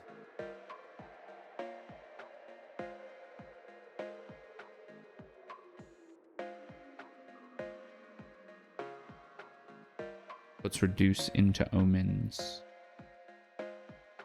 I say pick 2, lose Galebind and Fairy Whispers. Here now I'm like, okay, well I guess I got to go to 3 and start like churning with Galebind and stuff. Magistrate's useless now. Windmill Engineer and Chrysalis, all kind of useless. I'm just kind of hunting for DG here to try to get to me. Here's kind of a cringe moment. Oh no, never mind. I was thinking of something else. This is fine. So he's thinking, you know, pressure's on. Don't have many other plays. Might as well Topsy Decree you to deny some Omen options as well as get rid of one of your cards. And I'm like, yeah, that makes sense. I don't remember exactly what I pitch here. Looks like it's an Asen. Yeah, I mean, my board got wiped. I'm not really going to be using Asen. And he decides the cards that essentially he's denying the ability of them to become Omens now, which, you know, seems pretty good.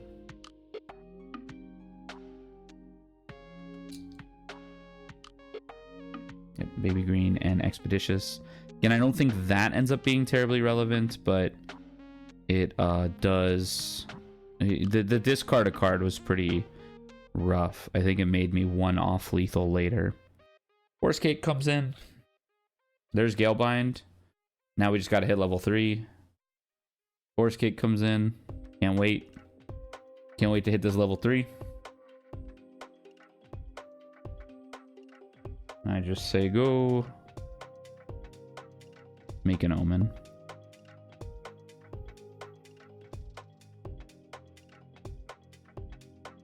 I really think I should have been screwed here. So he plays Grim Pastiche to copy reduce to target my Armoire. I crack my Armoire in response and swap Fairy Whispers out. Before you get in the comments, we do have this conversation that you can't Grim Pastiche, you can't activate the copy unless you have the element restriction. But what I said was, you know what, don't worry about it. Like, I was gonna crack the Armoire anyways, which isn't even really true. I don't know. It was late at this point. We'd been playing for like an hour and a half. So, you know, apologies for the mistake there. Again, it is locals. That is an illegal play that then... I mean, he lost his Grim Pastiche. He actually lost out more than I did. But he was doing it to try to force the Armoire. Puts in Devouring Malice for 1. Comes in for 1, 1, 1.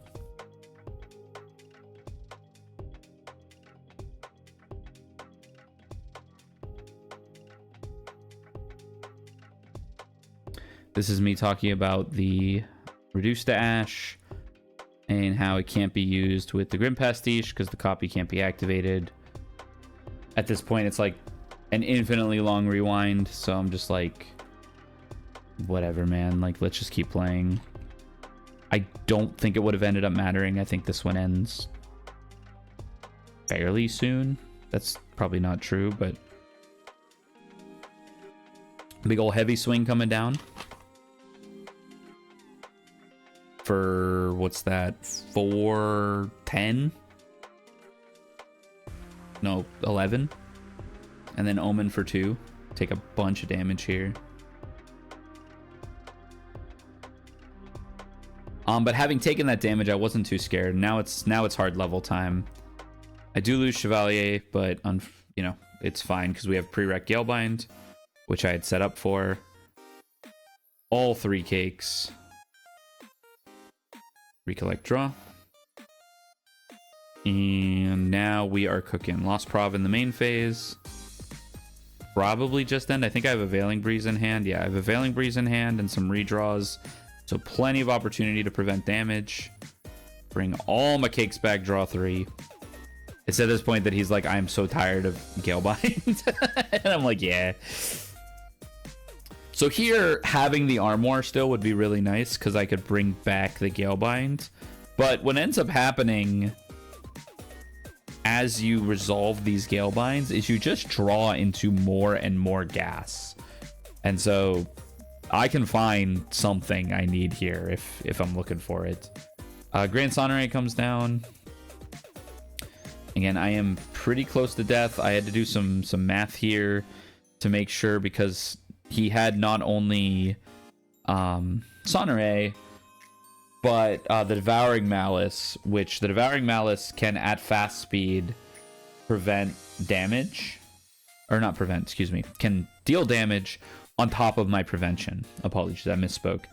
That said, though, he has Lineage Release, so Fail Awakening is not on the table, which is another way for this CL deck to do fast, unpreventable damage.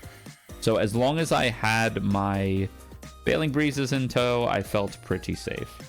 And I'm going to go ahead and Galebind here. The Sonneray and the 2 cakes. So draw 2, flicker your Sonneray. And then I Veiling for a lot. I think it's 5. Yeah, Veiling for 5. Not too much behind that Veiling, but I am going to draw 2 at the end step. I get a Materialize. I get to recycle a Galebind if I want to, because I'll have Lineage Release. And so I'm feeling pretty comfy. Here does come down the Beguiling Coup.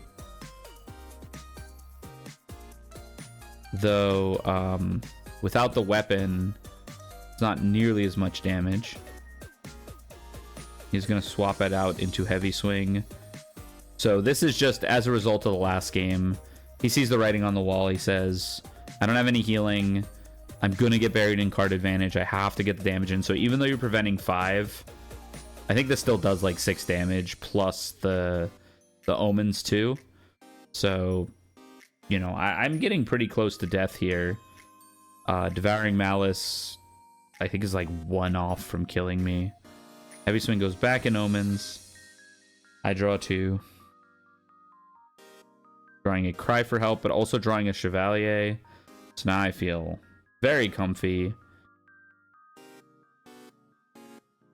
Got my Lost Prov to draw a card 2, and I have 2 in hand, so could just be Lost Prov and then Thurible to draw 2 extras. Could also just be a weapon to try to get this over with. No heals from my opponent are likely, just because the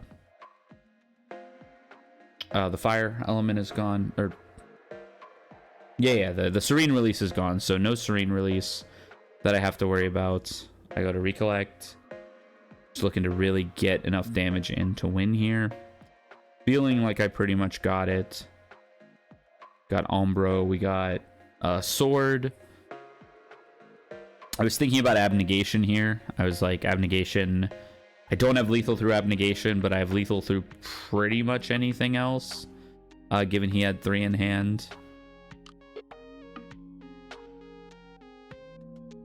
Trying to calculate the last little bit of math, see what's necessary, see if I would even be overextending by doing it. I was here trying to find a way to get Umbro into my Omens so that I could fast activate her to deal a fast 2 damage, but I did not end up finding that. So I think the play here though is to Umbro and then maybe pull back, and probably just pull back Galebind, and then just try to kill that way. It's a lot of angles to attack on.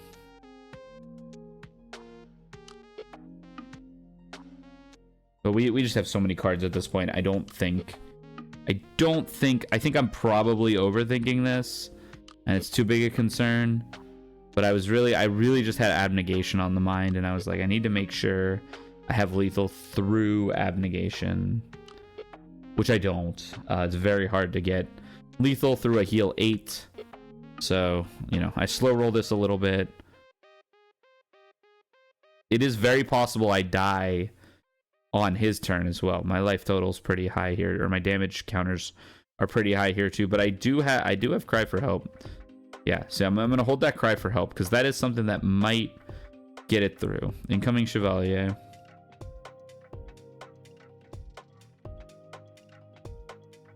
And I think it was at this point that he just said, "Yeah, you got it." There's no Abnegation, no way to heal, no damage prevention. Grab the Galebind. Ping for 2.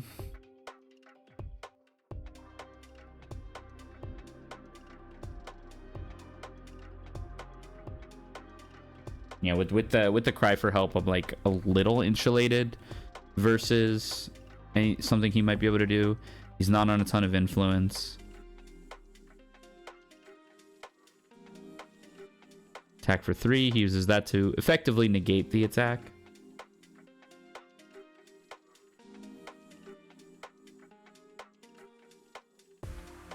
Man, I'm only noticing now that I watch on camera how much I flick my cards. That's kind of funny. Okay, so the damage gets dealt and then negated. Or healed and then dealt again.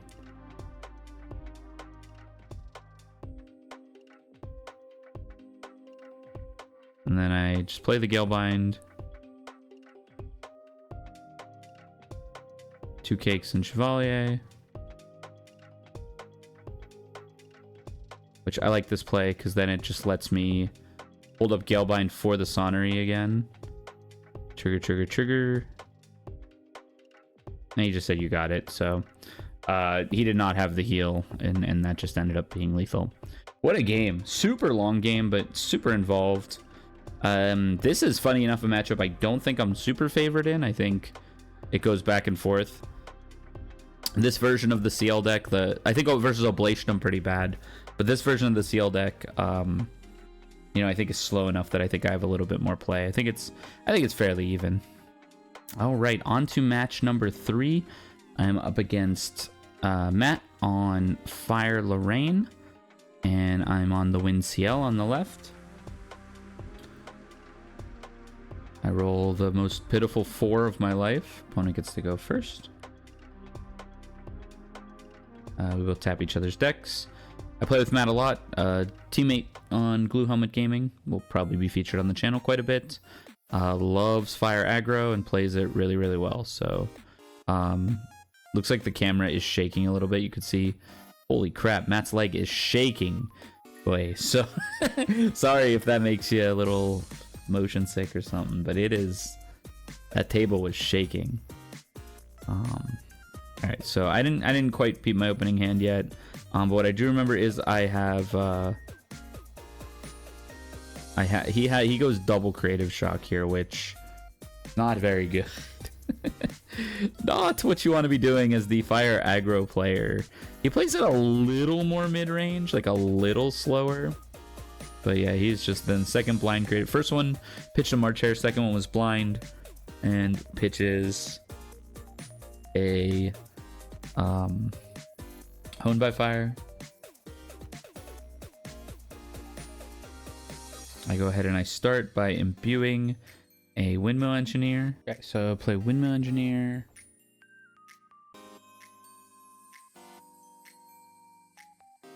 Swing in. Double Creative Shock turn 1. I'm like, I have a pretty good chance of just running away with this. So I'm gonna ace in the Windmill. You know, there's no Vermilion coming with the way that he had to do that. He only has 1 card in hand. So if he has to spend his turn clearing the ace in here, I'm more than happy with that. If he found an Arthur, you know, I'm fine if he has to swing the Arthur into the ASIN in order to clear it. I get to retaliate on it. So I'm not worried about too much here. It's a pretty paltry start from a Fire Lorraine aggro deck. I think he ends up going Sword of Shadows here.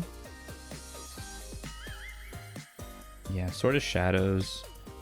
And I'm feeling great about this.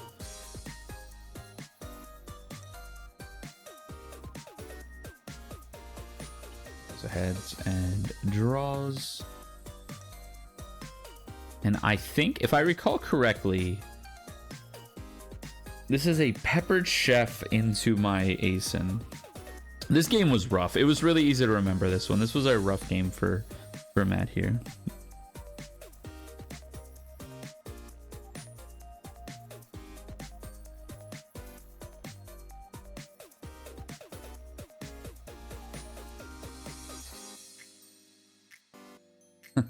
Two down.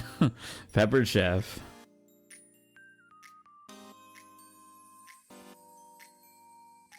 And at this point I was like, oh, okay, yeah, it's bad. Also, my camera was dying, so forgive me for trying to charge it while I'm playing. Yeah, it's gonna look a little weird in the player cam. I do retaliate into that Peppered Chef. And then it is an imbued Vermilion to finish off the ASIN. I did retaliate there. I didn't think I was getting baited. That said, if you Peppered Chef into Arthur here, that is actually a pretty good bait.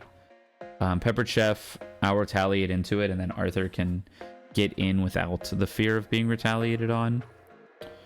That was not the case, though. This is pretty bleak for my Philo opponent. I'm not even sure I level here. I think I do elect to level. I don't. I just go Thurible and recollect and draw.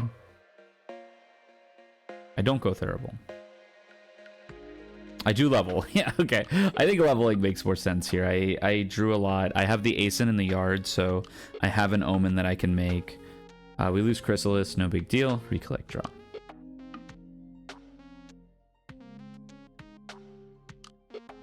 Cake, draw. Didn't quite catch the draw. I have double Veiling in hand as well. Yeah, this is so good for me. Baby Green gets in. And can I play another ASIN? No, I just end turn. ASIN Omens, draw cards. There you go. Yeah, the headcam will die before game 2. I've reconciled that, I think. So I think there's ways to get more battery life out of my headcam. So the footage might be a little worse, but it is like the picture-in-picture image, so not super duper concerned with that.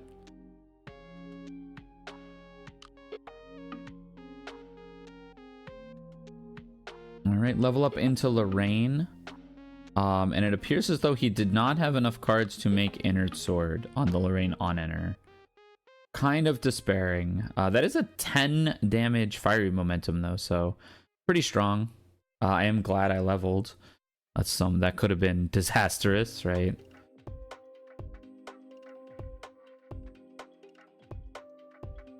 Alright, looking now for what's next. It is just a Terrafring. I was a little scared about possibly multiple attacks coming through. So Terrafring, recollect, draw. And I'm got that heavy swing pulled to the front of my hand. I figure it's unlikely I die. So just heavy swing you. And we're racing. They go, make heavy swing the Omen with the plan to bring it back next turn. With current influence, felt like pretty unlikely that I would be dying. I also had the double Veiling in hand, right?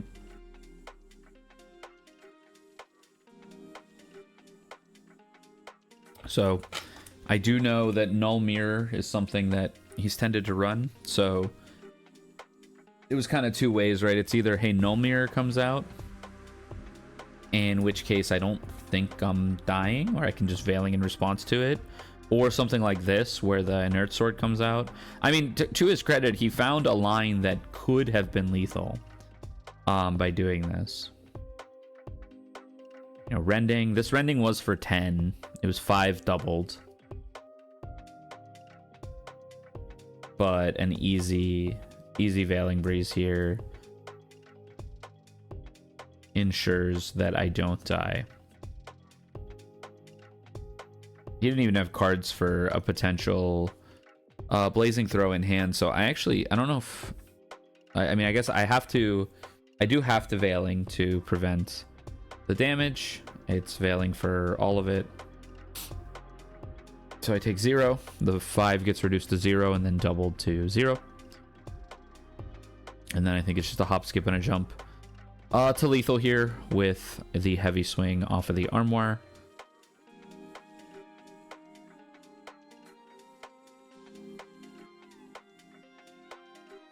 Oh no, actually, because it's Lorraine, I don't think I have lethal. I think I'm 1 short. I have the baby green, and the heavy swing costs 5 cards. Yeah, I don't quite have lethal. I'm counting. You can see I'm counting here.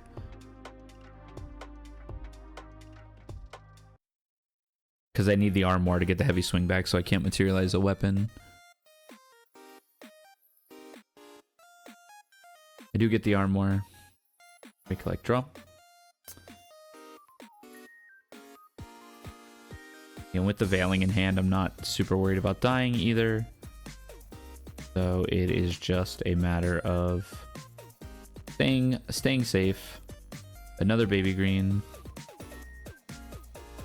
Just getting some cards laid down, getting to a position where it's almost assuredly lethal next turn.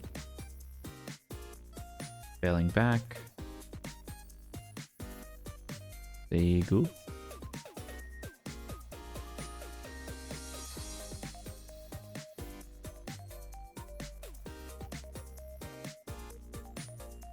Not much options on his side of the board here. I do believe he goes level 2 here, which is just to not die, right? The heavy swing is already presenting 8 potential damage, 10 with the 2 baby slimes.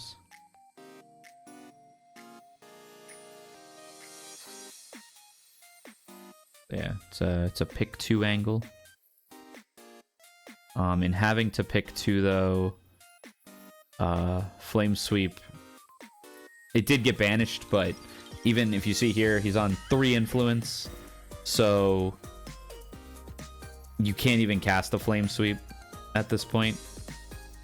It is still a potential line to lethal though. That said, I have the Veiling Breeze and Omens, but in his eyes, it's a potential way to make me use the armoire to make me crack the Veiling Breeze through the armoire, so that I can't get the heavy swing back with it.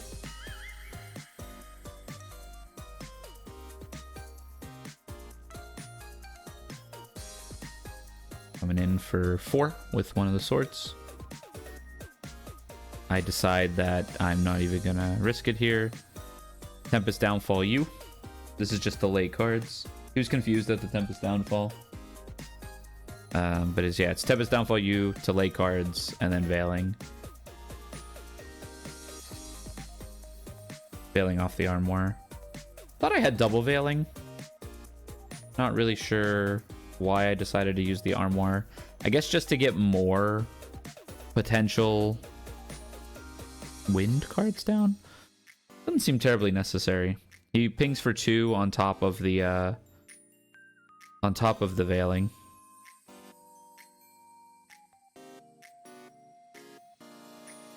Pings for 2 on top of the Veiling, kills one of the baby greens, and there's go. He did. So yeah, you see I have a Veiling down there. I must have laid it. I guess I laid it to play the baby green. That's just my bad. Because if I had held it, I would have been fine. So I'm just leveling to 2 here. I feel like there's no way I die. Pitch 3 for the Omens. Collect, draw.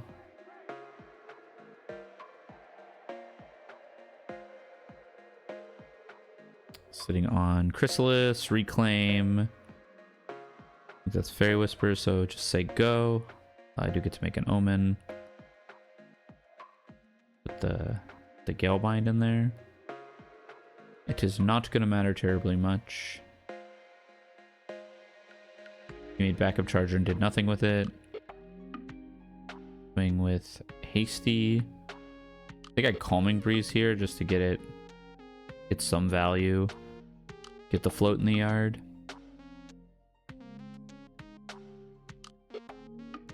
Yeah, I feel like in hindsight, looking at this one too, I could have definitely played this better.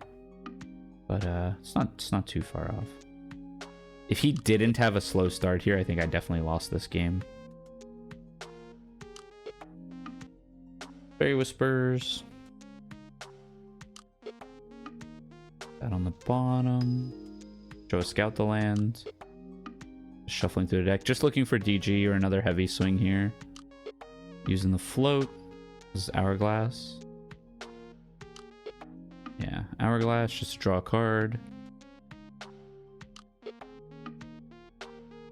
Redraw.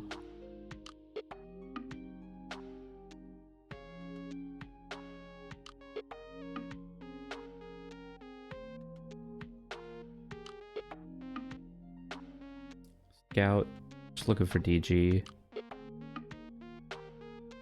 Don't think I find it.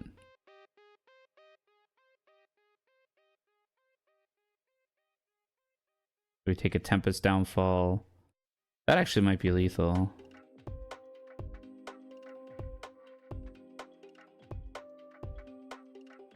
Put the Veiling in the Omens. Give me up to 5 Omens. He goes Censor. Kind of all he's got. Activate Backup. The real low roll of a draw for the Philo player here.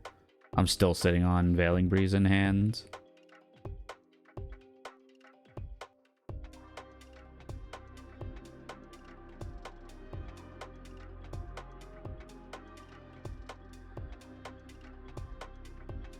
He had already discarded the Flame Rune, but technically I'm doing this with the on attack on the stack and just for 3. I figure there's no way I lose if I just keep defending. I don't want to lose to some random, you know, like fiery momentum for the 14 or whatever it would be here.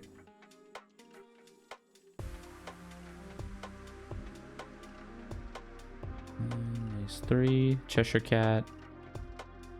Getting stuff out there.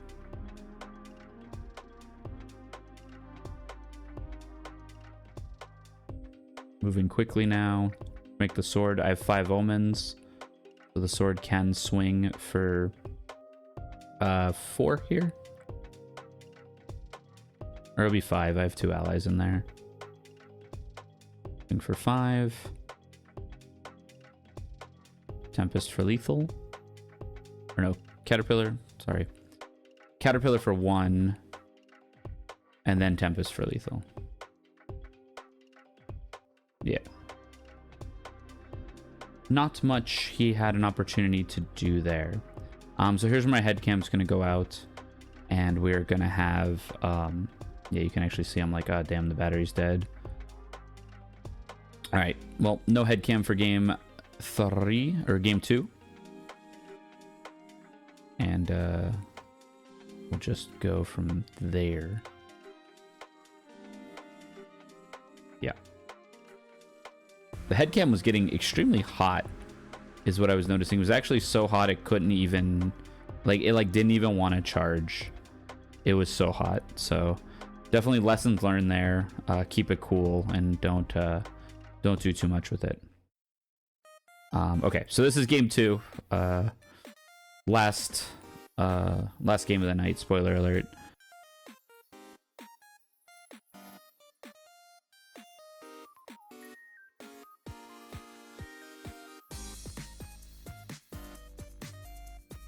And then I think, so what I cited in here, it didn't show on camera, but a bunch of my one-ofs, I cited in another Dream Fairy, I cited in another Tempest Downfall, I cited in another Cry for Help.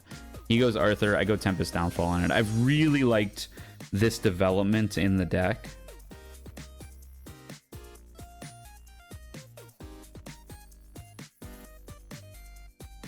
Force Cake comes down. Inert Sword is materialized. I feel like that's probably a Cheshire Cat coming through. Almost always the case when the raw Inert Sword comes out, rather than either through a Lorraine level or otherwise. But then it's just a Creative Shock, which was kind of surprising. I expected that to be a cat like 100% of the time. Seems like there was just some pretty low draws on this side of it.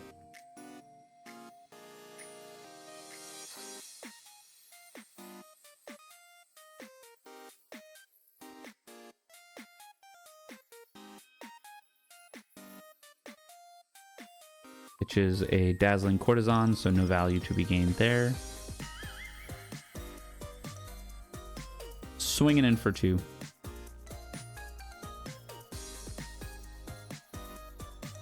I go Thurible. Recollect draw. Curious choice of Thurible there. I guess I'm like, if he's gonna Fiery Momentum me or do something similar, I can just activate it in response. Send it in the Windmill. I think I have an ace into play here. It's harder to tell with the hand without the hand cam. But I think I have an ace into play here. And I'm thinking about doing that. Or just holding up the Thurible.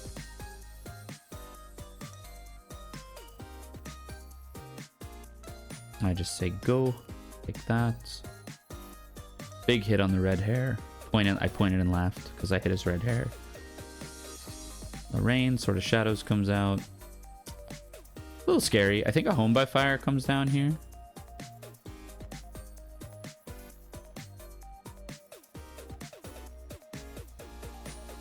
Definitely looking like a Home by Fire.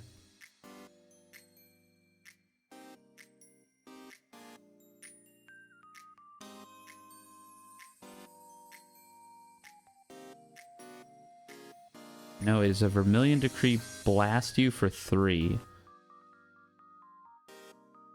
Be curious one there. I go to 5. This looks like just trying to get enough fire cards in the graveyard. Yeah, it looks like we're definitely just posturing for a pretty big lethal here. Heated Vengeance does a lot of work here. This is coming in for 7 potentially. I'm still a Spirit, so I'm like 7 is a lot. This plus Blazing Throw kills me, so it's dig for Veiling time.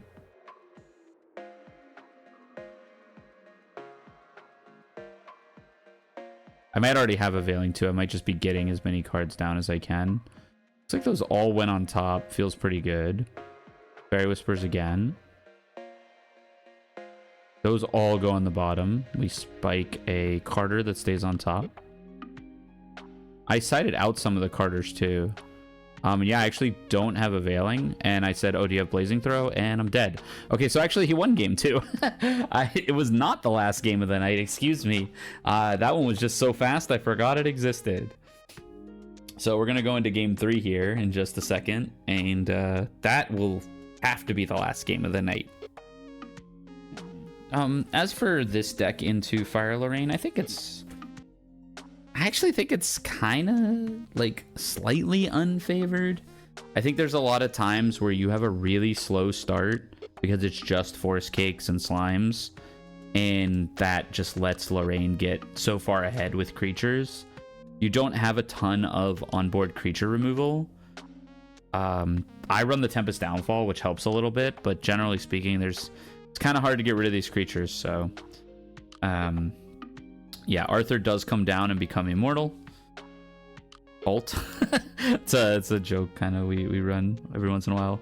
I did Beseech to 1-on-1 just because I mentioned in the first game I like getting that in the graveyard. I like being able to do that.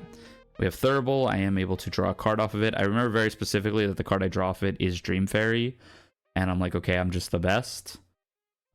Could not slam it faster. He can see it coming from a mile away. Dream Fairy or Arthur, we love to see it. Poor Matt getting bullied all night. Put shit all 1. And then say go, don't make an omen.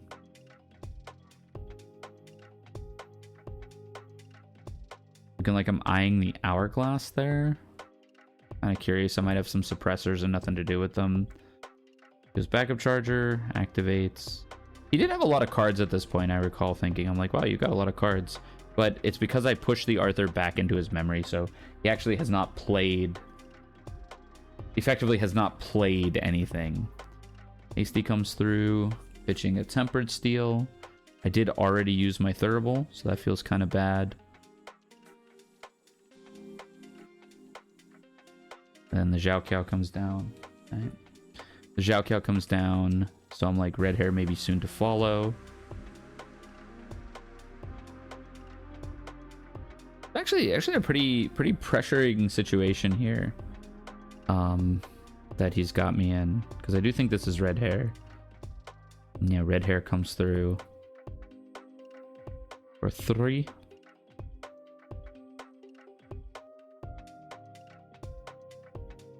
And he elects not to discard that card.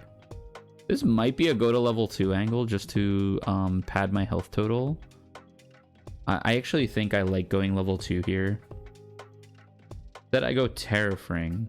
Interesting. Can't fully see what's in my hand. I know I have a Veiling Breeze here. I think I also have a Calming Breeze. Alright, Windmill comes down. Scalebind and Worm revealed.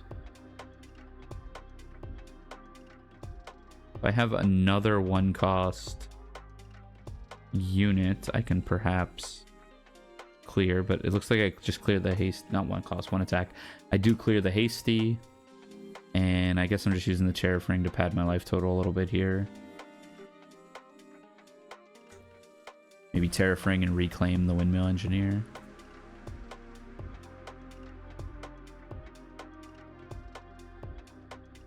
Nullifying Mirror comes down. I do remember that I was on double Veiling at this time, so I reclaim the Windmill and Veiling myself, keeping me off of this damage. There was a funny... I showed the heavy swing too, which is kind of funny. We had a couple laughs here. First, I showed the heavy swing, and then the second one was oh, do you want a Terrafring? And I was like, no, I have Veiling for 5, thank you. Yeah, so that was, do you want a Terrafring?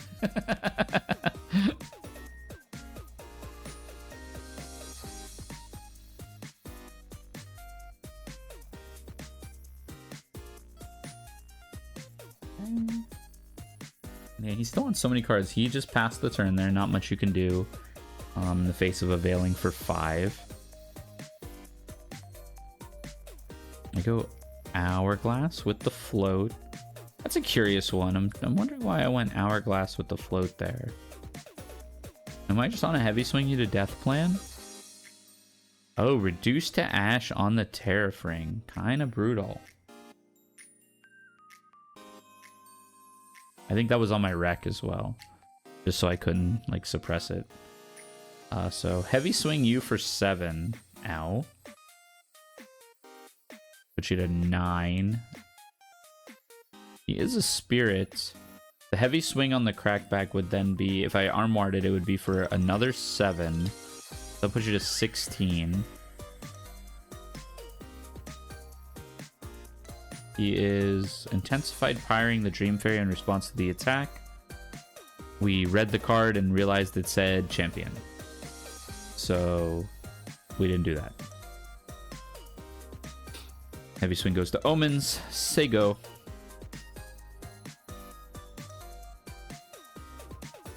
I'm going to Lorraine. Pretty scary scenario here. It ends up being that, you know, a lot of damage is potentially on the table. I'm at 5 of 20. 15 is a bit far away. I'm pretty sure I'm holding a Calming Breeze here. So 3 of me. And yeah, there's the Calming Breeze. Which, yeah, that was revealed in the Veiling. So we did both know that I had that.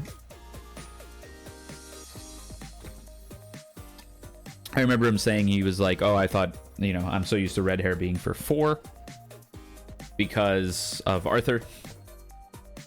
And so, yeah, no damage here. I am still quite susceptible to Rending and Blazing Throw. But Rending plus Blazing Throw is 10 and then 4, which is 14, putting me to 19, which is not lethal. So the Calming Breeze might have saved my life there. Me checking on the camera. It's dead. It's dead, Rysair. You don't have to look at the camera. Incoming. Oh yeah, this was a flame sweep to clear the Dream Fairy, but it is still for 3 because he's not level 2. So I take 0 damage from that. I'm not sure if that was a good play or not. It does clear the Dream Fairy and opens the way for Arthur to be back next turn, which, excuse me, Arthur would help crack through some of the potential Calming Breeze loops that I might have going. But I get 2 Omen triggers with Ciel here. We put Veiling because that's useless with the Nullifying Mirror. And a Forest Cake. Just no time for that. I already have the Hourglass in play. Draw a Cry for Help. Cry for Help, a little wonky in this matchup. Like, it's definitely good, but it's really only good, I think, with Chrysalis. Just because she can flash into play before he would have any chance to respond to it.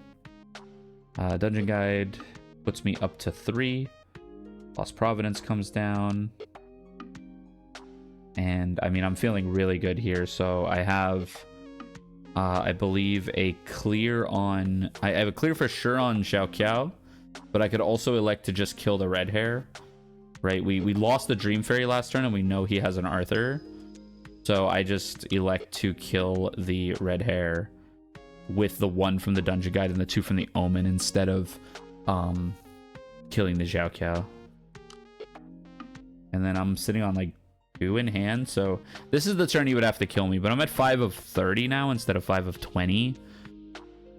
And so it's pretty unlikely I die here, I think. We're just talking about Candlelight Hourglass and whether or not it affects anything that he uses. That's a no.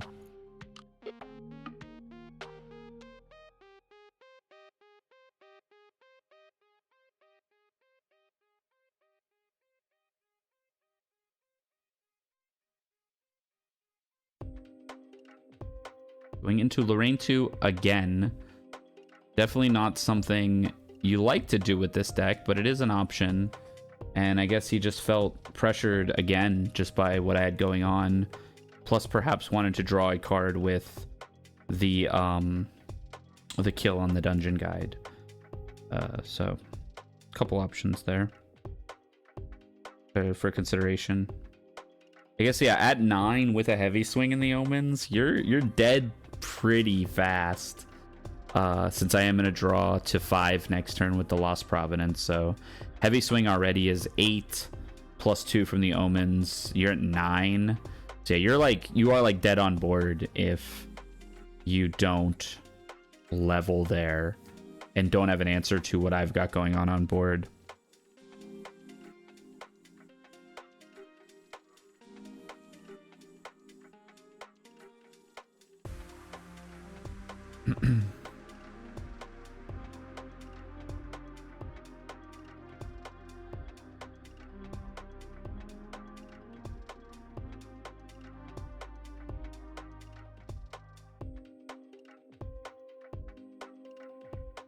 Sorry.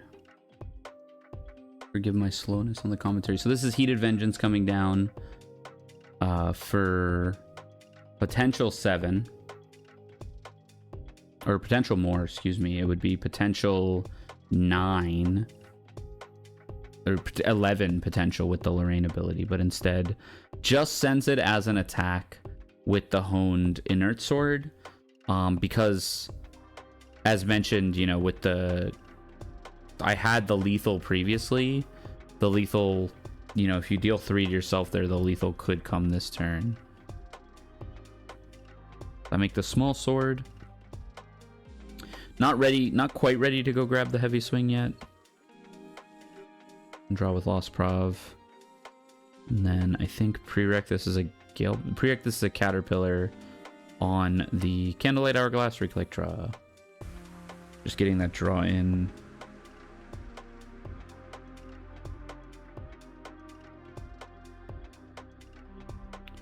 swing for 2 more. And I feel like this is probably all she wrote. I'm still at, like, I'm at 14 now down there, it looks like. So you would need 6 damage. I'll draw from the Hourglass, make an Omen out of Veiling, and I do pop the Xiaoqiao here. Rather than put 2 to the face, I'm like, I have turbo lethal if I get a turn here, so I am not concerned. I just want to make sure I stay alive as best as possible. Wind Bauble comes down to draw a card.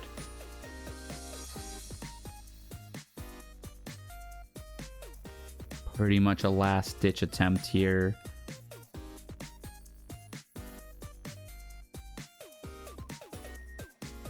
Looking like that's going to be all she wrote.